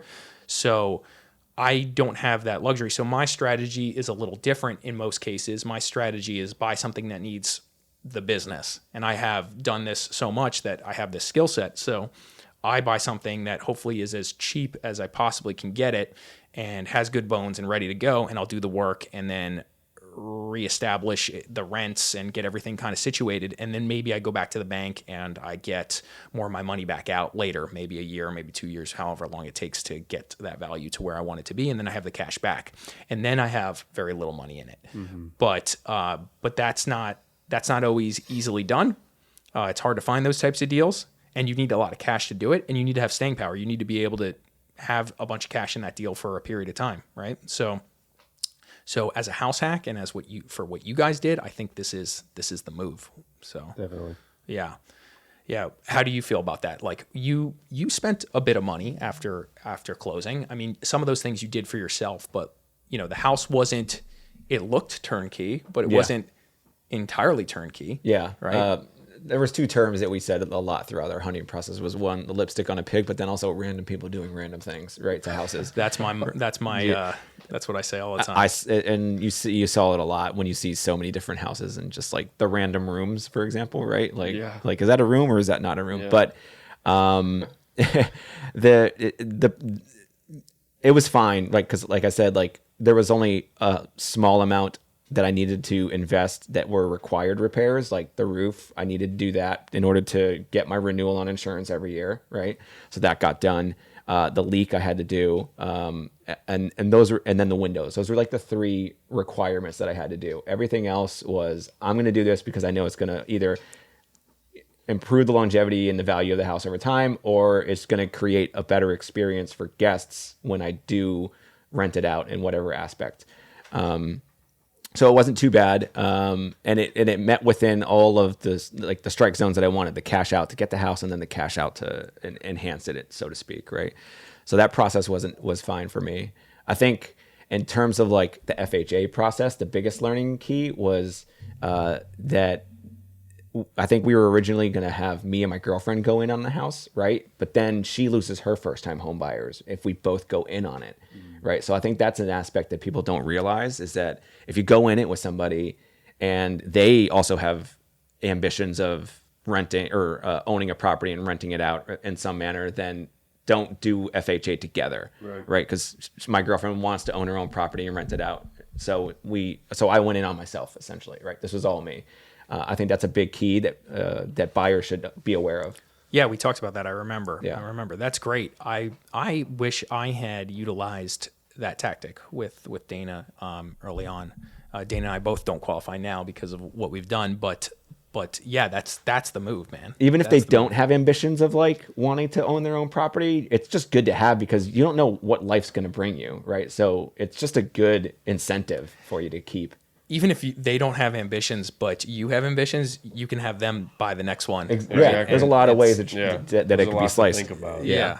Yeah. Totally. We learned that early because we were like, yeah, we'll both go in. And you're like, well, hold on, right? Yeah. Like you knew what we were trying to do Right. in the long run. So that was helpful. And it's a powerful tool, and you don't want to misuse it, and then, like you said, lose your opportunity to use it later. No. I was almost upset that I had to use it. You know, to get a multifamily, I understood that I was going to have to. When we started going down that single family path, I was like, well, this is kind of nice because then I could use my FHA loan next year if I wanted to. Like, there's Yeah. workarounds to the point where you can use it again or after you've used a regular conventional loan. But it is what it is, you know? Yeah. No, I think you both did really well with that financing structure, and it's super powerful. To your point, you can't really do this in other asset classes this efficiently, right? So I think using debt and leverage when you're doing a good deal is the right decision, especially in real estate. So And understanding it well too, like all the nuances that come with different loan products. You know, with the FHA, when you want to talk about refinancing it. I mean, I think we talked about it when the market's good. You're like, well, I'm going to use FHA and then I'll refinance out of it. I'll save $500 a month. I'm certainly refinancing when the time comes. For I sure. would love to, but I don't think I'm ever going to refinance it. I'm definitely never going to refinance at a lower rate. But Yeah. you know, if there's a scenario where it could save me money to refinance, but we don't know when that's going to be. So you can't Right. plan on refinancing if you're using an FHA, you know. yeah, it's not something you can guarantee that Right. makes sense for the future. Doing a refi on an FHA deal, although if you can get out of it, it's helpful if the appraised value is going to be 80% or less loan to value, right? So the reason why I say that, and another comment to make here is you're paying. You pay MIP, mortgage insurance premium, and PMI, right? So both those you pay when you are getting an FHA loan. And that additional insurance piece is added to the loan at some rate for 30 years, right? So while you got, what did you get? 375, right? So while you got a 375 rate, you are adding on that insurance premium. Up to, it's like 0.8 to 1.2%. Something like that, right? So people need to remember that. So really you're paying, I don't know, call it 4 or Yeah, less, yeah, right? realistically. Yeah. So, but still awesome, especially in the moment you did it. That's amazing. So, and it gives you the advantage of putting 3.5% down. Exactly. And that's incredible. And again, if you're doing a good deal, then that's great. So I think that's important and worth mentioning. The other thing I wanted to touch on was insurance, and just kind of coach people up on your experience around getting insurance, what that looked like. I'll say this too. Just we were talking earlier about, knocking everything out in a timely manner when you're under contract, right? I make sure, and you guys experience this, we get our insurance quotes back as fast as we get the inspection reports, right? So once we get those inspection reports, we push those over to the insurance guys, get the quotes, so that way you guys know what that's going to look like. Are there any issues with the 4-point and WinMet inspection reports that the insurance guy needs us to address, that we need to negotiate with the seller? Some of these agents, I've experienced it because I've listed a lot of people, a lot of property, and some of these agents, they just wait, till close to the end to get their insurance quotes for their buyers. And then they call me up and they say, hey, we just noticed the insurance guy said, these things need to be addressed. And when you're doing a deal like what you did, Jared, as an example, you don't have that luxury of renegotiating 20 days later. No. One, that's like the deal was like basically closed at that point. Two, you checked the cash box. So you checked the no finance contingent box, and you either close with the loan or you don't, and you don't get a loan if you don't have insurance, right? Yeah. So you need to get that back immediately, right as soon as you get the inspection reports back. And some people that are new to the area think they can just get an insurance quote on a house just by sending the address to an insurance guy. Down here, it's definitely different. You need a 4-point and a WinMet, right? So you guys remember any part of that process that sticks out in your mind that moved pretty smoothly for you guys? Just for smoothly, I mean, the process of what you just walked through was smooth. The only contingency I had to work with was the roof aspect, right? Where I needed to get the flat roof repaired because it wasn't up to standard or up to code or however it was shaped. And then I guess I was insured with that contingency that I would get it done within a certain time frame. So it was like the first thing that I did. Like I got a roof guy out there, had him fix it, and it was the first thing that was done. And then I actually just got my notice of my non-renewal being canceled, right? Being stricken, and now my insurance can be renewed annually each year because the roof is done. Awesome. So let's talk about that. So some of these first-time home buyers or people moving to the area get this. So this insurance markets are changing all the time. So at the time, this worked, and I think we've done a couple recently similarly. So it still exists. You got your inspection done day 4. We had the report, probably the night of day 4, but maybe day 5. We sent the inspection results or the 4-point and WinMet only to the insurance guy. The insurance guy turned that around day 5, day 6, right? And so everybody moving fast, right? Yeah. So you got the feedback immediately, hey, I can't insure you unless you fix this roof. And then we jumped on a call with the insurance guy and we said, okay, group chat, how do we solve this? What are our options, right? Yeah. And the options were, well, you can get them to replace the roof before closing. And that was not really an option, That's right? not happening. One, I don't typically recommend it because they'll do whatever they got to do the cheapest way to solve it. Connor kind of touched on that, right? Yeah. So I typically recommend get the money and do it yourself if you can. So that was one option.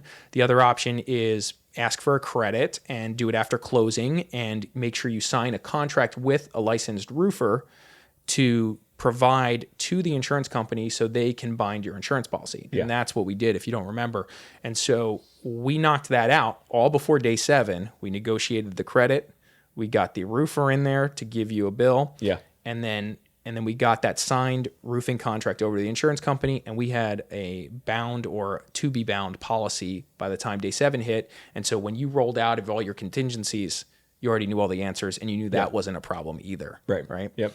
So, I mean, that again goes back to just like we had a roofer on speed dial. He was doing another roof for me, and I said, "Stop, go solve this." Right. Yeah. So that's how we worked that one out. So I think generally that whole thing, went well. What about Connor? Did we have anything we needed to discuss? I think there was like small items that we solved, right? Or no? or was that pretty easy? For insurance? Yeah,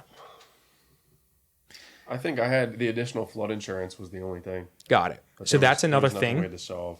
That's another thing to mention. People always ask us this when they're like moving to the area. Is it in a flood zone? Do I need flood insurance? Do you remember how much your flood insurance was? It was like nominal, right? Yeah, It's not that much money. it's really not that much. Are you on the water? No. No, He's- but you're he's- close to. I know your area, so you're We're close pretty to much like close the canals. Yeah, the intercoastals. Yeah. Yeah. But Probably also, half a mile. side note, just because you're close to a canal doesn't mean you're in flood zone. Right. Yeah. There's Yeah. maps that you could check to see this, and so I guess you were in a flood zone in that situation, which meant you needed flood insurance, which in my experience is I don't know $1,000 or $1,500 or sometimes less than both those numbers. So that's something to keep in mind. So the fact that that was smooth and non-memorable to you means like we did good there. Yeah. Cool. So I think that kind of wraps up, the big things related to insurance. I'm thinking about a couple other things. Something popped up on your report. I remember. I don't know if you remember this at all. There's roofs down here. They are classified as either clips, straps, or double straps. And you had clips. You had straps. You guys probably don't even remember this, but Don't even know the difference. Yeah. Right. Yeah. So that's something interesting to touch on real quick. We won't bore people to death with this, but you had clips, and so that typically means you're qualified to get insurance. But if you had less than clips, you're going to have a real insurance issue. Right. If you have above clips, call it straps or double straps, you get usually a better insurance plan. Not a better insurance plan, cheaper insurance typically. Yeah. So you had clips, you had straps. So that's something that popped up on the report, and you can't really know that typically until you go through the inspection. But again, it's really good to know the answer to that because that can really determine what the price of the insurance premium is you're going to pay. So again, we want to knock that out before the inspection period ends, and that's what we did for both you guys. So it's, I think, also important to note that in South Florida, there's not an let's rephrase that. In South Florida, it's important to know that insurance works a little differently than the rest of the country. And you guys were first-time homebuyers, so you didn't own property in other parts of the country. But when people come see me and say, hey, I'm buying here and I want to bundle my policy with Geico with all my other houses, that's usually not something that's doable. Here, typically, you're working with an insurance broker, which we connected you with, and they go shop your possible insurance quote to a bunch of different insurance providers that are in the market. And typically, for example, the Geicos of the world or the State Farms, they don't directly insure houses here. You have to go with like a specialty insurance company, right? So that's important to note. You guys both had to do that, and you went through that process, I think. So and that, I think, how was that experience with like the insurance broker that we put you in touch with? I think you both used Floridian Coastline Insurance, right? Yeah. Like, any comments around that? Have you been in touch with him since? I have. I think this was a lesson learned on my part was you guys provided the contacts and that process went really smooth. And like we were saying, we didn't have a problem getting insured, or we didn't have a problem having to fix anything in the home. Yeah. But the first time I realized that I didn't know enough about it was this year when it was supposed to get renewed. Now, to me, like I said, I slept through the whole process of buying the house, so I kind of missed out on the insurance portion of it. But I'm getting notices from Citizens and Florida Coastline about my renewal. So I call my loan servicer, and they said that they take care of it, and I figured that's the process. They're the ones that hold the money for it, and they're the ones that pay the premiums. And then a couple weeks ago, I got a notice saying that I wasn't getting renewed for. I had two different notices. I think one was for wind and one was for my regular policy, and the wind policy wasn't being renewed. Now I started freaking out. I was like, what did I do? I don't even know how this process started, so I'm not really sure what's going on here. So I'm calling Michael Cruz. I don't know if I think he's with Florida Coastline. And trying to get a hold of him, I'm calling Cross Country, trying to figure out what's going on there. But obviously they had, sold the mortgage at that point. So now I'm trying to call my current servicer, and it's just this big triangle of trying to figure out who's responsible for this.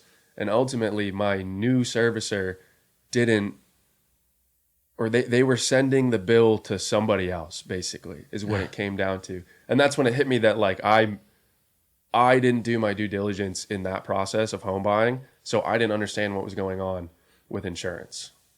But luckily the team was there to like, I could still call cross country even though there's no relation there anymore. I can still call them. They have my files. They know, who I need to get in touch with. Yeah. I went through the same thing when I got the non-renewal notice, because I was like, what is this? I even texted you about it. I was like, what does this even mean? Right? Like, and it was because of the roof being done. They must have got the report, and then it flagged them on their end to where it's like, now send Jared a notice that your non-renewal is canceled. So I'm like, well, wait, what's canceled? What does this mean? Right. But it was actually a good thing, right? So now I can be renewed. So again, they sold my mortgage. But I went to cross country. They were very helpful still nonetheless. Right. Yeah. Yeah, the insurance market right now is a little crazy too. So I think that's part of it. But yeah, you can touch base with obviously me anytime to help out. Floridian Coastline is kind of your point of contact for insurance, and then obviously your lender if you're having issues there. So you guys all work that out, it sounds like. Yeah. Yeah. And my insurance agent, I think I have the same agent, Michael. He's great. Like, I could text him and he'll answer. Yeah. Right. He's even working with me on some other like non real estate related insurance stuff as well.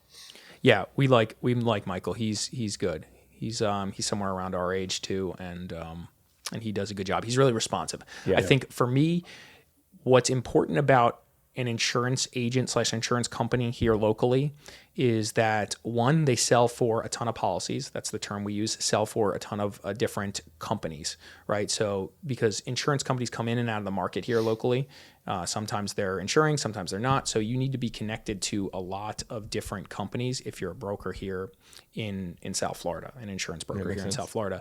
The other thing that is very important is you want your broker to be really responsive. I mean, they are your resource to all things insurance. They're your guy. You can ask them anything, you can tell them anything, and they will coach you and guide you on how to handle a specific situation. And I lean on Mike a lot for just technical situations around any type of deal that we're gonna go under contract on, like we've done with your roof as an example, or after the fact, like, hey, this happened. And what should we do? Should we claim? Should we not claim? Where should we go with this specific situation? And so that's how you should think of your insurance broker here. You want a good guy that's going to be in the business for the long term, that's really responsive, that really knows his stuff and can give you good guidance because that is his expertise. So while I know a lot about this because I've been through it a lot, it's, Michael is the final say. He's the one that's doing this every day, writing tons of policies and can really communicate that to you and also solve problems like you guys just had when things get a little confusing. So yeah. So let's kind of wrap up this part of the discussion with like final thoughts on just purchasing a home. What would you have done differently? Are you happy about your purchase? Like, do you think there was some better decisions you could have made? Everything's perfect. What are your thoughts? I know we've aired out a ton of stuff, but any other comments? I mean, I wouldn't really change anything. I think I'm very happy with my decision, and it's stayed that way. But I think, just to touch back on what we've been talking about the whole time, everything ties back into having somebody with a lot of experience. And you live down here and you grew up down here, and I didn't, but we still had the same experience with Larry's group because of how much time they have down here in the business. So it doesn't matter if you grew up down here and you think you know the area. You need somebody that has a team, and like I think you said it earlier, it goes beyond the real estate team and it goes into everybody else. That's been one of the most valuable things to me, is having those relations with contractors and cleaning companies and things of that nature. Like I don't feel, you're not going to Google AC duct cleaning and then call the guy just to ask him a question. Yeah. But you have, Enrique, and I can call Enrique and I'll ask him I'll call him like he's my friend and just ask him a question. Enrique's the man. Yeah. Yeah. So shout out Enrique. Yeah, honestly, we love Enrique. His whole team. But How about the cleaning person? Are you working with? I still use Nova. Nova's my go-to lady. All right. Shout out Nova. Nobody else use her because she's very busy. Yeah. I feel bad sometimes, but I mean, yeah, she's been great. She's been great. Awesome. That goes back to just, man, we've worked with a ton of different cleaning people, right? And so we found good ones, and they come and go sometimes, but we've had some for a long time. Nova's one of them. So yeah, cool. Any other final thoughts? For me, I don't think I would change anything, right? Because hindsight's clearly 2020. But going into the next deal, I know what I'll do different, right? I know that for me, I'll have more capital to cover the contingencies and the nuances, and just have that there as like an extra cushion. Maybe get more house, maybe get less, and then renovate it. I know the options now that I have, and I also know that going in, it's never going to be the same issue. Just hearing your story and how different it was, and you got more house than me, but you dealt with a little bit more and different headaches than I did. It just it reinforces the thought that I'm going to go into another deal and it's going to be different. There's going to be problems, right? In some aspect, whether they're more, whether they're less. So that's where the capital, having it, comes in to cover that as a baseline. And then maybe, I think I'm always going to stick with, I want something as turnkey as possible, because I just don't want to have to put the thought, energy, and effort into remodeling unless it makes sense, right? It depends on what you're doing, right? It depends on the deal that you're doing. Whether you're gonna rent it for a long-term tenant is different than if you're gonna Airbnb it, right? Mm-hmm. Or if you're gonna live in it, right? So it all depends on the circumstances. I tell people all the time that I would absolutely prefer to buy something that's turnkey for the price I want to pay, though. Yeah, right. Exactly. So like the deal needs to work, and if the deal works and it's perfect, I've done I don't know, 1, 2, 3 deals that have been like really turnkey and sharp, and I paid the price that made sense for it from my perspective for returns, and those are great. I just turned that thing on. I bought it, closed it, we turned it on. It was great. Versus buy it, it's a complete mess, and go through the process of solving it, deal with the city, like you were just talking about, deal with the city. I've been in special magistrate hearings, dealing with the previous owner's nonsense, that they left us, basically, a ton of things like that. Yeah, it's a headache. And so if you don't make it a business of yours to like deal with that, then like it's not the ideal situation. Even if you are in the business, you don't want to deal with that. I prefer to just, like I said, go turnkey. And if you can find that deal that makes sense. It's just, the thing is South Florida market has always been very competitive. Even pre-COVID. I mean, that market, 2019 back to 2015, every moment I bought something during that period too, just felt like I'm paying the most, and it's super competitive, and there's so many buyers, and like it's just so little inventory. So, and today it's still the same way to a degree. Yeah, it's softening a little bit, but and rates are so much higher, right? So Right. Yeah. I couldn't imagine playing in the field with this rates right now. No, and you have those rates, and then you still deal with the same headaches that we dealt with. Yeah. I mean, ultimately, I think that if somebody, first-time home buyer, goes through the process and it goes smoothly, probably didn't actually go that smooth. You got some headaches coming down the line. Yeah. But that's where everything comes into play, where all our headaches and everything aside, it didn't really matter because we had answers and we had all the info, and that's what gets you through it. I think generally this goes back to like just a life comment. If you're going to do something and it's worth doing, it's probably not going to be the easiest path, right? Yeah. And so if you're going to choose to do something like buy a house and invest in real estate, you're going to need to put some effort into it, and it's going to take some of your time, and it's going to require studying and understanding what's happening, and getting better and improving and taking some L's right along that way. So I think that's just like a life lesson for me personally. Like, don't do something if you're not all in, right?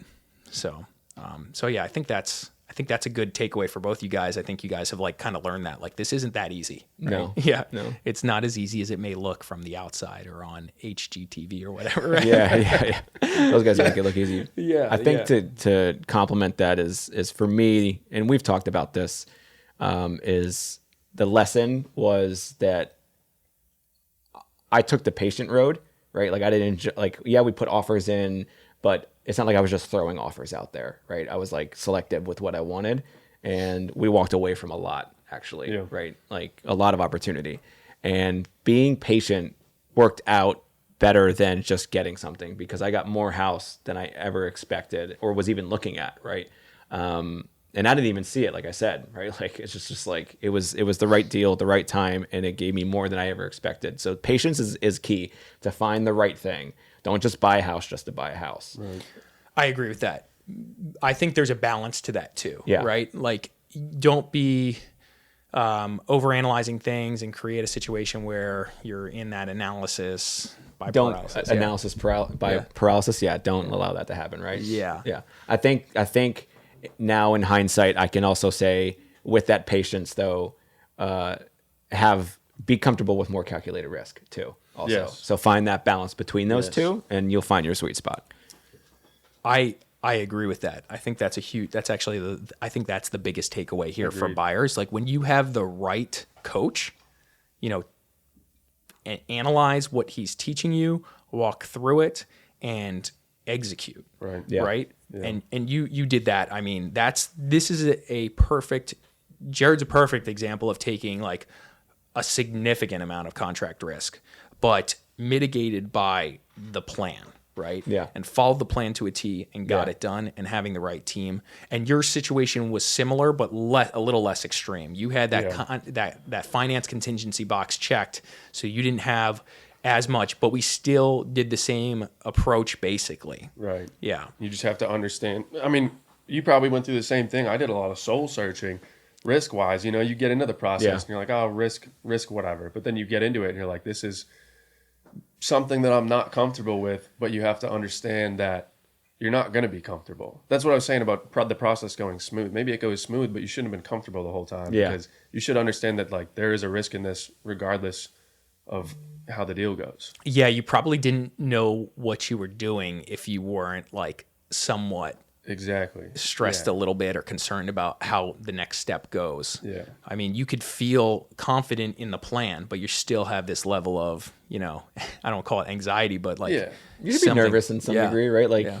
the deal could fall through. You could end up learning something that you didn't want to learn, right? Like, yeah, there's nerves involved for sure. Yeah, I totally agree. And I think most of my day when I'm dealing with buyers and sellers, both sides, because no contract is like just favoring all the seller or all the buyer, or weighing different contract options is a risk discussion. That's most of my day. It's just like, okay, Mr. Buyer, Mr. Seller, Mrs. Buyer, Mrs. Seller, what level of risk are you comfortable with? And what decision do you want to make? Let me lay it out for you. I'll tell you what I would do, but also I transact a lot, so I have a whole different level of confidence in my ability to execute, my team, and experience, right? So like I might be a little jaded, so you need to soul search, as you said, Connor, and make that decision for yourself. And that's what I lean on. I'll lay it out for you, and then you guys make the decision on where you want to be risk-wise. Because some people don't want to take any risk, or like as little as humanly possible, and that's fine too, because that's who they are and that's what they want. And okay, so this is the options we have available for that, and this is what we're going to get out of that. So yeah, so let's briefly touch on before we finish up here the Airbnb stuff, because I know you're getting ready to do an Airbnb at some point, and you're already a year deep-ish into the Airbnb, and I want to hear how that's been. I'll give you my experiences too. We can kind of just riff on Airbnbs for anyone who's thinking about doing that. Because I actually went the annual rental route first when I started house hacking, right? I bought the duplex. Actually, my sister needed a place to live, right? So I rented to her and her friends. She was actually living with me prior to that, and she had a bunch of dogs. And frankly, I couldn't stand living with dogs. I needed a clean house, no hair, no barking, all that good stuff. I love those dogs, but I needed to be separate from that. So when I was looking for my first home, I was like, I can't buy a house because then I got to live with these dogs, because my sister was going to come with me either way. We moved from New Jersey down here. She's like 2 years younger than me. So she moved 2 years later after I moved here for college. And I was just like, I need I need to be separate from the dogs mostly. She's great, the dogs. So anyway, long story short, I was like, I'll get a duplex because I'll put my sister on one side. We'll still have that good family relationship. We'll be close to each other, and she could pay rent, and it'll help me pay off my mortgage a little bit and help me house hack. And she can add another friend there and rent the rooms to them, so we can win that way. And then after a while, she eventually moved out, and her friends eventually moved out, and then I went the Airbnb route. So you went the Airbnb route immediately. How'd that go? So it's gone great so far. This is, in retrospect, this is where my biggest soul searching and trying to figure out my risk tolerance came from. I was going to go the long-term route first. That was my goal. I ran my numbers as if, and if you're interested in house hacking, this is a good tidbit too, because I ran my numbers as if I wasn't going to live there. I ran my numbers as if both of them were long-term rentals, and if it worked that way, I knew I would always be safe. No matter what happens, I can put 2 long-term tenants in there, and they will pay my mortgage, and I'll make $100 a month, something like that. So me living there, running a rental out of the other side, if I was going to do long-term, we would have been paying about what we paid for rent. But I'm totally okay with that because now I have an asset, and I'm paying what I was paying for rent. So, this is a win-win for me. And what happened was I started to get involved in the real estate community down here in South Florida, and I started going to a meetup. And the very first time I went to this meetup, it's Coffee with Investors in Delray Beach, second Saturday of every month. Shout out. Maybe first Saturday. Don't quote me. But I went to this meetup, and you basically just introduce yourself. It's really informal. Everybody just talks about what they do and what their goals are. And the first couple of guys were big Airbnb investors in the area. So I had just closed. I closed a week prior. So I show up to this meetup. I tell them that I just bought a house and that I'm going to put a long-term tenant in there. And in front of everybody, the guy that runs the meetup was like, "Why would you do that?" And I was like, I don't know. That's always been my plan. Like, I'm just going to put a tenant in there. He was like, "Why don't you do an Airbnb?" I said, I don't know the market. I'm new to the area. I'm not really the host type. I'm gone a lot, so that didn't help. I can't really do anything on my own at the house. And the advice that he gave me was, if you put a long-term tenant in there, you're stuck with them for however long your contract says you're stuck with them. If you have an Airbnb, you can do whatever you want. So basically it's have a long-term tenant and then I have to wait to start an Airbnb, or I can start an Airbnb right off the bat. And if it doesn't work out, worst case scenario, now I put a long-term tenant in. Yeah. So that warmed me up to the idea of the Airbnb. And I actually went home that night and spent, I don't know, a couple grand on Amazon on Airbnb stuff. And I just said, that was my risk meter broke at that point. Like I was on the conservative side, and at that point I was like, I'm gonna do this. I'm just gonna do it. It's a couple grand. I'm just gonna do it. And it's worked out so far. How much did you spend getting the Airbnb ready? On furniture and everything for the Airbnb. So we actually lucked out because that house, that condo that you sold for somebody, yeah, that's right. I forgot about this. we used a lot of miscellaneous stuff from that condo. So I sold a condo, and I Yeah. knew you were thinking about doing this. And I think I even hit you up on it too, because I don't know when it was, but you were like either about to buy. Yeah. And so I knew both you guys were looking for some extra furniture. And I had this guy who just had a whole ton of furniture, just left me the key and said, sell it. And the furniture was decent. it was nice. It was good. Yeah. It was good stuff. So I was just like, hey, you want some furniture? I need this out Yeah. ASAP. So you showed up with a truck, right? Yeah, I showed up with my truck. That's awesome. And my plan was, it was dated. It was vintage stuff. Yeah, there you go. So we used miscellaneous stuff like their silverware or like their coffee maker and stuff like that. Furniture wise, we didn't keep any of the couches or beds or anything. But what we did was, to answer your original question, I think it cost me $3,000 maybe.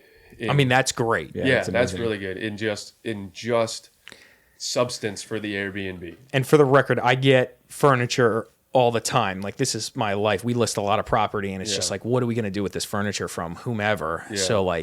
So furnishing an Airbnb, one of the tactics as a first time home buyer or as an Airbnb buyer and investor, you may be able to connect with someone like me, for example, Exactly. that just saying, hey, whenever you get furniture, let me know. I'll take it off your hands. And so my thing with you was, I need it all out, right? Yeah. Like, if you're gonna take it, like, I'm happy to help you, but like, help me, like, make Yeah. all that stuff go away, And it right? was a good deal for me because I used some of it and then I sold the rest. I got a storage. I sold most of that stuff before I even took it out of the place. I would go there like once a day. I would just, people on Facebook Marketplace would be like, I want this bed. And I'd be like, here's the address. And they'd show up. I'd open the door and they'd take the bed right out. So, That's hysterical. Perfect. yeah. So, I mean, I ended up saving. I cut my costs in half for the Airbnb because I sold all that stuff for. Another hack. Yeah. Another hack. You just That's gotta great. be creative about it. But Connor, the king of hacks. yeah. It's what happens when you get too much time on your hands in a truck. But yeah, so it's not a big expense. I think the big expense with the Airbnb is the risk that you don't get bookings in a month. But I How'd that learned- go? How was that experience? So at first it goes well because Airbnb inflates you in the rankings. So you get a lot of bookings right off the bat. And it was the down season, I guess you could call it, starting in April. But I started catering towards longer term tenants, and that worked out great for me because we live right by the hospitals. So we get a lot of long term 30, 60 day rentals.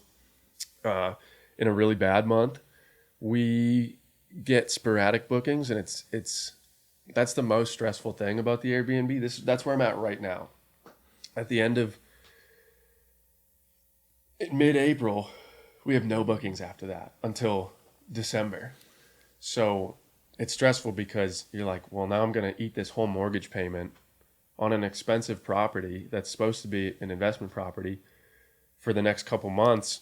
And it sucks in the moment when you make that payment, but it pays off on the back end in South Florida because you make all that money back in the winter months. Yeah, your annual average is still a net Yeah. profit, So right? for last year, my annual spend was $9,000. So I paid $9,000 to own that house. That's awesome. last year. Yeah. That's a good tidbit. That's there. amazing. great. Yeah. Especially in a expensive market like South Florida. I'm sure there's other parts of the country where somebody might say, "Oh my God, he's spending money, right, to own this house." Like, I found this deal and I make X amount of dollars, you know. But if you're buying an FHA deal on the market in expensive South Florida, in example Lighthouse Point, which is just It's amazing. it's a nice Yeah, nice area, so you're gonna have to pay up a little bit. So that is great. This is great feedback for people because, like, it's not just like this super easy thing. Number one, it's not like you're just gonna see money rain from the sky when you do this. Yeah. Yep. So what are you renting per night for? So I use a dynamic pricing software. It costs me $20 a month. It's Price Labs. Shout out Price Labs. It averages 6 months out of the year. It's probably 100 to 120 in that range.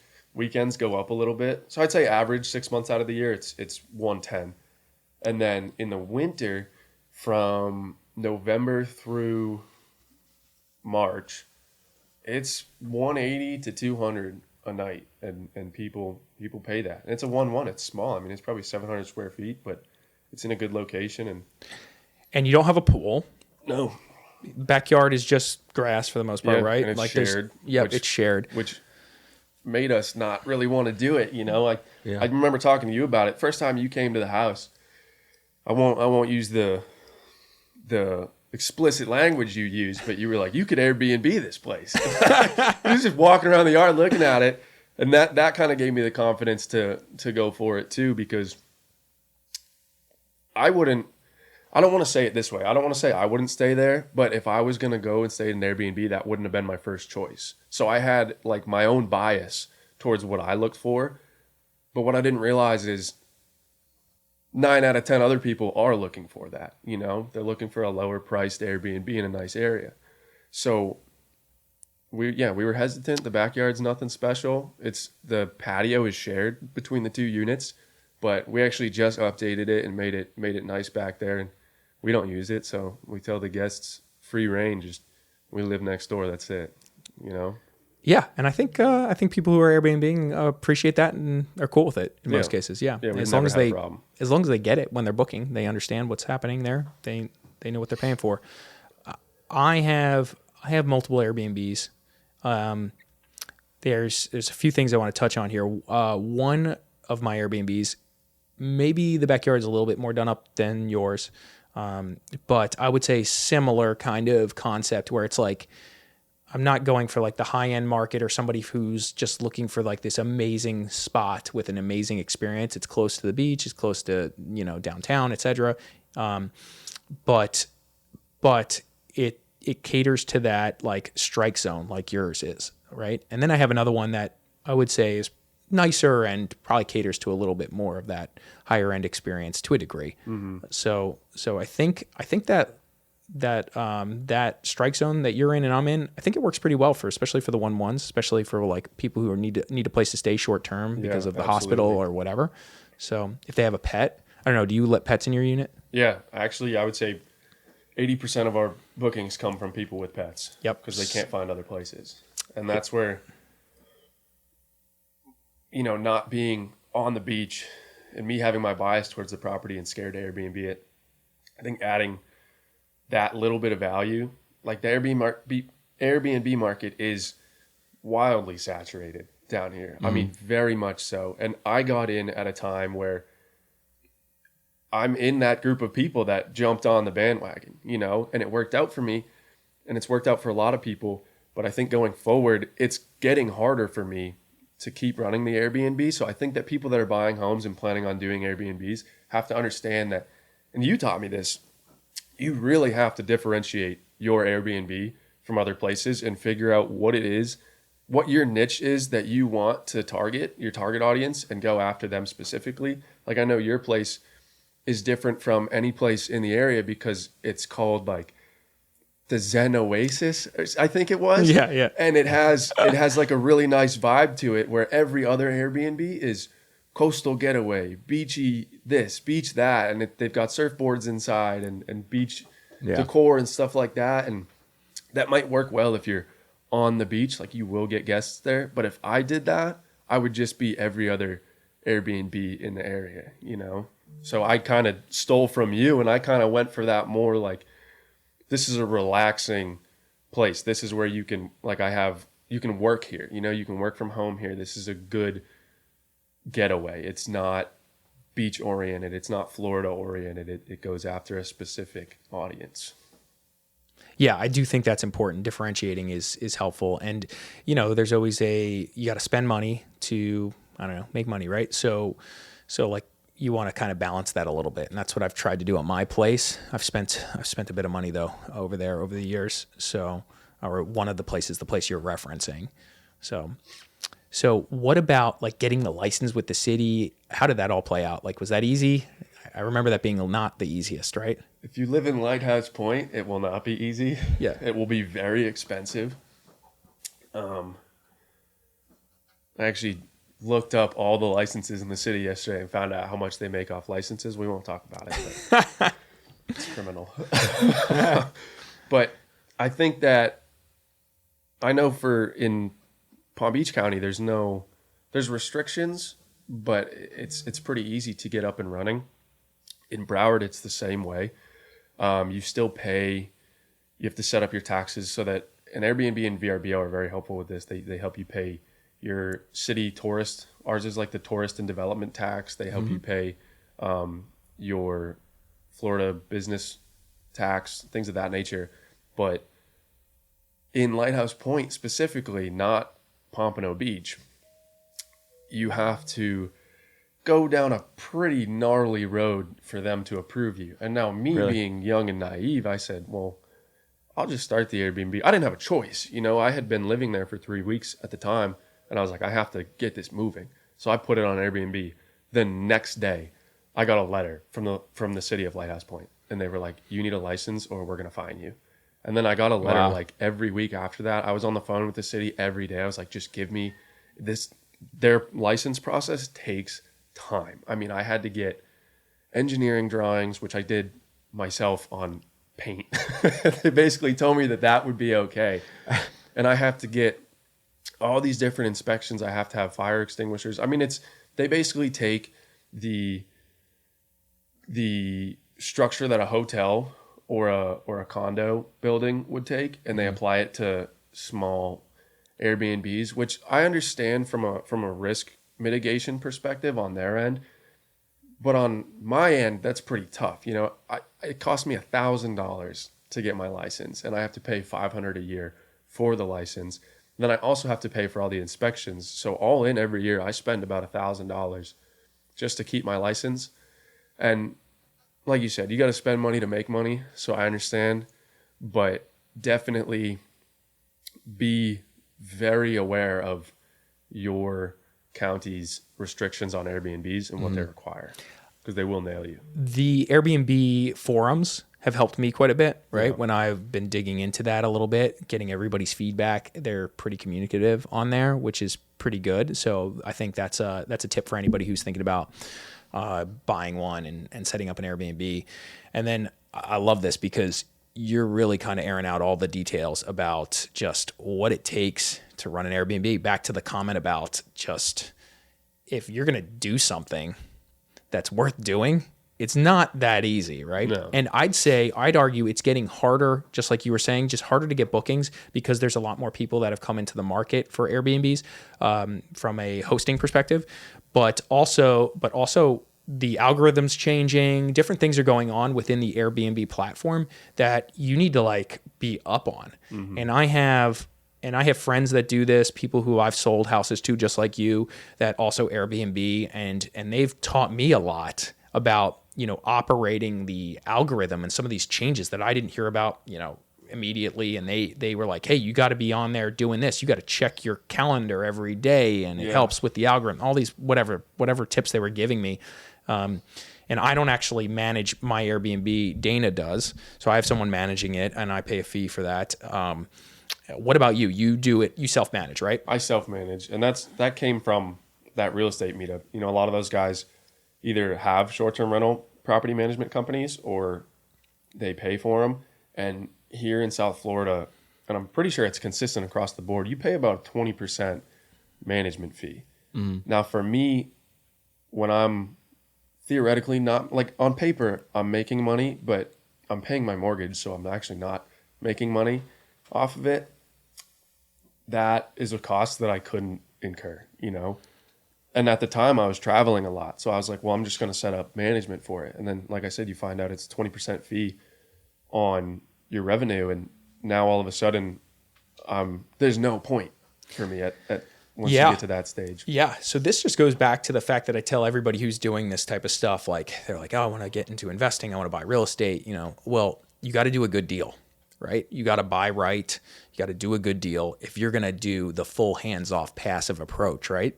Because if you were doing the full hands-off passive approach on that duplex there, you wouldn't make money, right? So the house hack move is great because it mitigates your cost quite a bit. And if you're self-managing, it's even better. I was self-managing for a while. Basically, Dana, my girlfriend, does it, and she does it for me at a discount, and we're together, so it's not even a thing. But so I like the concept of self-managing as well. Yeah. To make the deal make sense. So I think that's also important to note, just like 20%. So there's real costs in doing this Airbnb thing. This isn't super glamorous, right? It's not just renting out part of your house and you're just going to get bookings all the time. And just making all this money. Yeah. It's not like that. Nope. And I think self-managing too, you can probably attest to this, having managed your place yourself, is you learn more than you want to about the business. And I think that if I had management in place,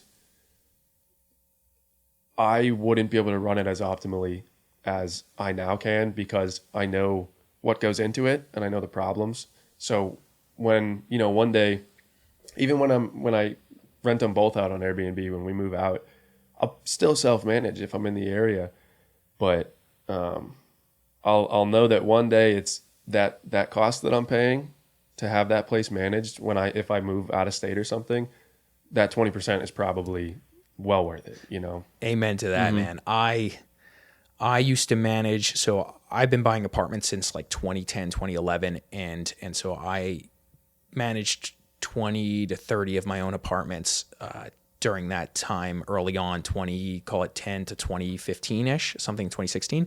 So I was managing those apartments myself, and then I was managing the Airbnbs myself.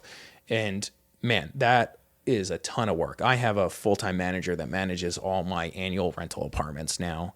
And again, I've given Dana the full reign and control of managing the Airbnbs because I need to focus on the brokerage business, and that stuff takes a ton of time. Even with managers, just managing this large portfolio from an asset manager perspective is time consuming.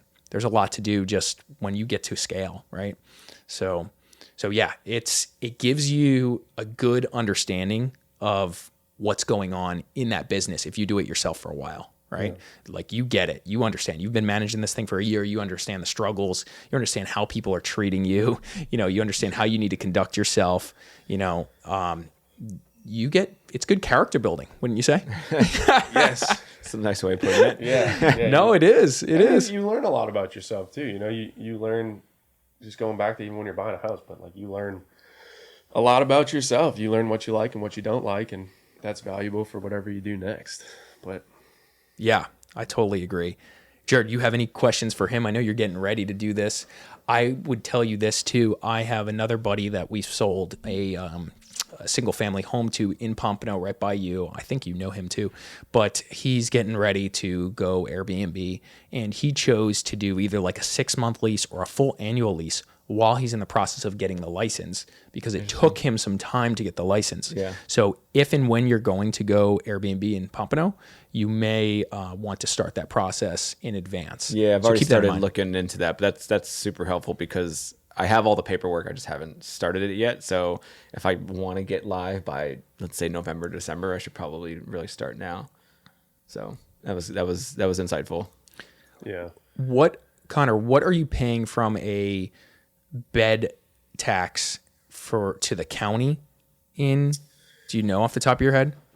Off the top of my head, is it 6%? Something like that. 6%. It's somewhere in that space. Handled by Airbnb. So is that the state fee? Is that what that is? And then that's the state fee. Airbnb handles the state fee, and then I think you pay Florida county. bed tax. Yeah, so you pay the state like something like 6. Yeah. I don't know the number. And then you pay the county, right? A fee, right? Is that what you do, or no? Do you not do that? I don't think I pay the county. Okay. I think that the county is where I texted you about this because I was trying to figure it out like 8 months ago. I don't remember exactly. But It's not always super clear what to do with the taxes from the county or the city or the state perspective. So when you're a buyer looking into this and doing your math, make sure you understand very clearly what you're doing. Obviously, Connor's fully licensed, and they wouldn't give him a license if he wasn't making payments appropriately. So, and same for me. They wouldn't give me the license otherwise. What's nice about, like you just mentioned, Airbnb is they pay the state fee, so that's helpful for you. But you still usually have to deal with your local governments, whatever that is. And again, there's risk associated with that. I might have one of my Airbnbs getting shut down because the city has changed what they are planning to do there, and so I may have to go to a 6-month and a day rental or an annual rental on that, which dramatically changes the cash flow. And so again, going back to do a good deal, make sure, your risk is mitigated, make sure you understand the risk that you're taking when you're buying these things. So, yeah. Any other final thoughts on Airbnb? I mean, this is awesome that you're doing it. Do you drop prices during the summer to kind of bring in traffic? Are you still booking a little bit during the summer, or are you still having a hard time? Yeah, so like I said, I use that Price Labs pricing tool, and it gauges the market every day. So I mean, it changes your prices. Probably doesn't change your prices once a day, but it reevaluates them. And like you'll open up the calendar and you'll have $100 this day, $101 this day. So that's super helpful to be hands off with that. So during the summer months, I mean, I put a minimum and a maximum in there, and it goes down to the minimum in the summer months. So I think May through August, it's like $100 a night. Mm-hmm. The Got whole it. time because there's no demand.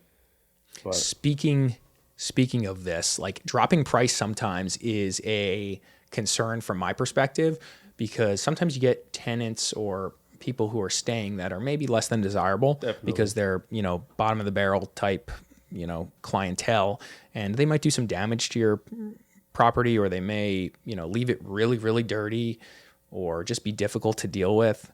So that's like my concern about dropping the price too low. I definitely want to get people in, but I also don't want to deal with that headache, especially when it's very close to me, like you live next door. Right. So I'll give you a quick story, and we can probably end on this.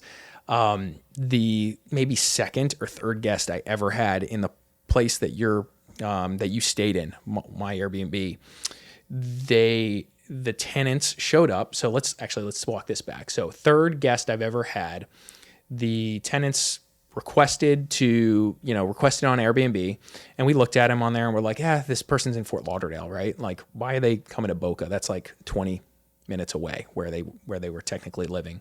They were young. And we're just like, fine, let's book it. Right. And it was it was our first couple, like, again, it was our first Airbnb. So we were learning. So our prices might've been low. I don't know. And I live next door. And so we book it. They're like, hey, we're coming to celebrate my birthday, or whatever. Like, great, we book it.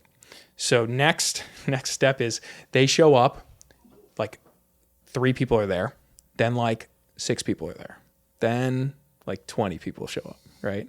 And now I'm next door. It's like a Saturday night. So I'm next door, we're watching a movie with like maybe 4 or 5 friends, like on the couch, we're watching a movie. And one of my like 6th friend, call it, pulls up, tries to find parking on the street, calling me like, hey, something crazy is going on in your neighborhood, man. There's nowhere to park all the way down the block, any direction. Where should I park? What should I do? And I'm like, what? So, and we started to hear some noise outside, but we were playing the TV pretty loud because it was like an action movie or something, right? So I walk outside. There is 50 plus cars on the street. I mean, 50. There were 100 people in my 2-bedroom, 2-bath, small backyard, little duplex apartment, 1,000 square feet, maybe tops, right? There was 100 people. I mean, there were people slammed in this place. So I had to call the cops, and they all underage, just chaos, right? Wow. Just complete chaos. And it was stressful. I'll leave it at that. It was stressful. I won't get into how we handled it. But the cops showed up, and the cops helped me handle it. And so that was kind of the situation. So they had to leave. And people were running everywhere. They were jumping my fence when the cops showed up because I'm guessing they were underage, right? They threw a house party, right? So, and I wasn't aware of that. So I learned some lessons, and that was like shocking to me. So that was like my third guest, and it was a mess. It was just a mess. Yeah. And so I was pretty discouraged early on when I started doing it as well. Like it was a learning event, character building. For sure. It's stressful. Yeah. So yeah, nothing is, if you're lucky, maybe it's easy, but all this stuff is not easy. So your headaches. So guys, any final thoughts on all of this? Anything else you want to leave with, just kind of coaching for future generations of first-time home buyers / Airbnbers? I think if you go real estate in South Florida, just go with the Mastro Pieri Group. Yeah. All right. All right. No, that's honestly it. Like, you really need, in a market like down here, in the way that the market is in general nationwide, like, you really need solid team, because you could get yourself in a really, really bad spot very easily if you were kind of naive to the situation and you were, just wanted to be hands off, and you let it be hands off. There's a lot of realtors, real estate agents out there that, they're making money, and it's easy to get taken advantage of. And here in South Florida, I think culture shock for me, coming from the Northeast down here, you have to be a little more weary of people. I think South Florida is a very business heavy area, and if you get the wrong contacts, you could be taken advantage of pretty easily. So it's good to have a friend in the industry, I appreciate those kind words, guys. We try our best, right? Yeah, And it was a pleasure working with you guys because, again, from a listing agent and a buyer's agent perspective, when a buyer or a seller takes responsibility and is in it with us and not just kind of like Larry drive the wheel, like take the wheel, right?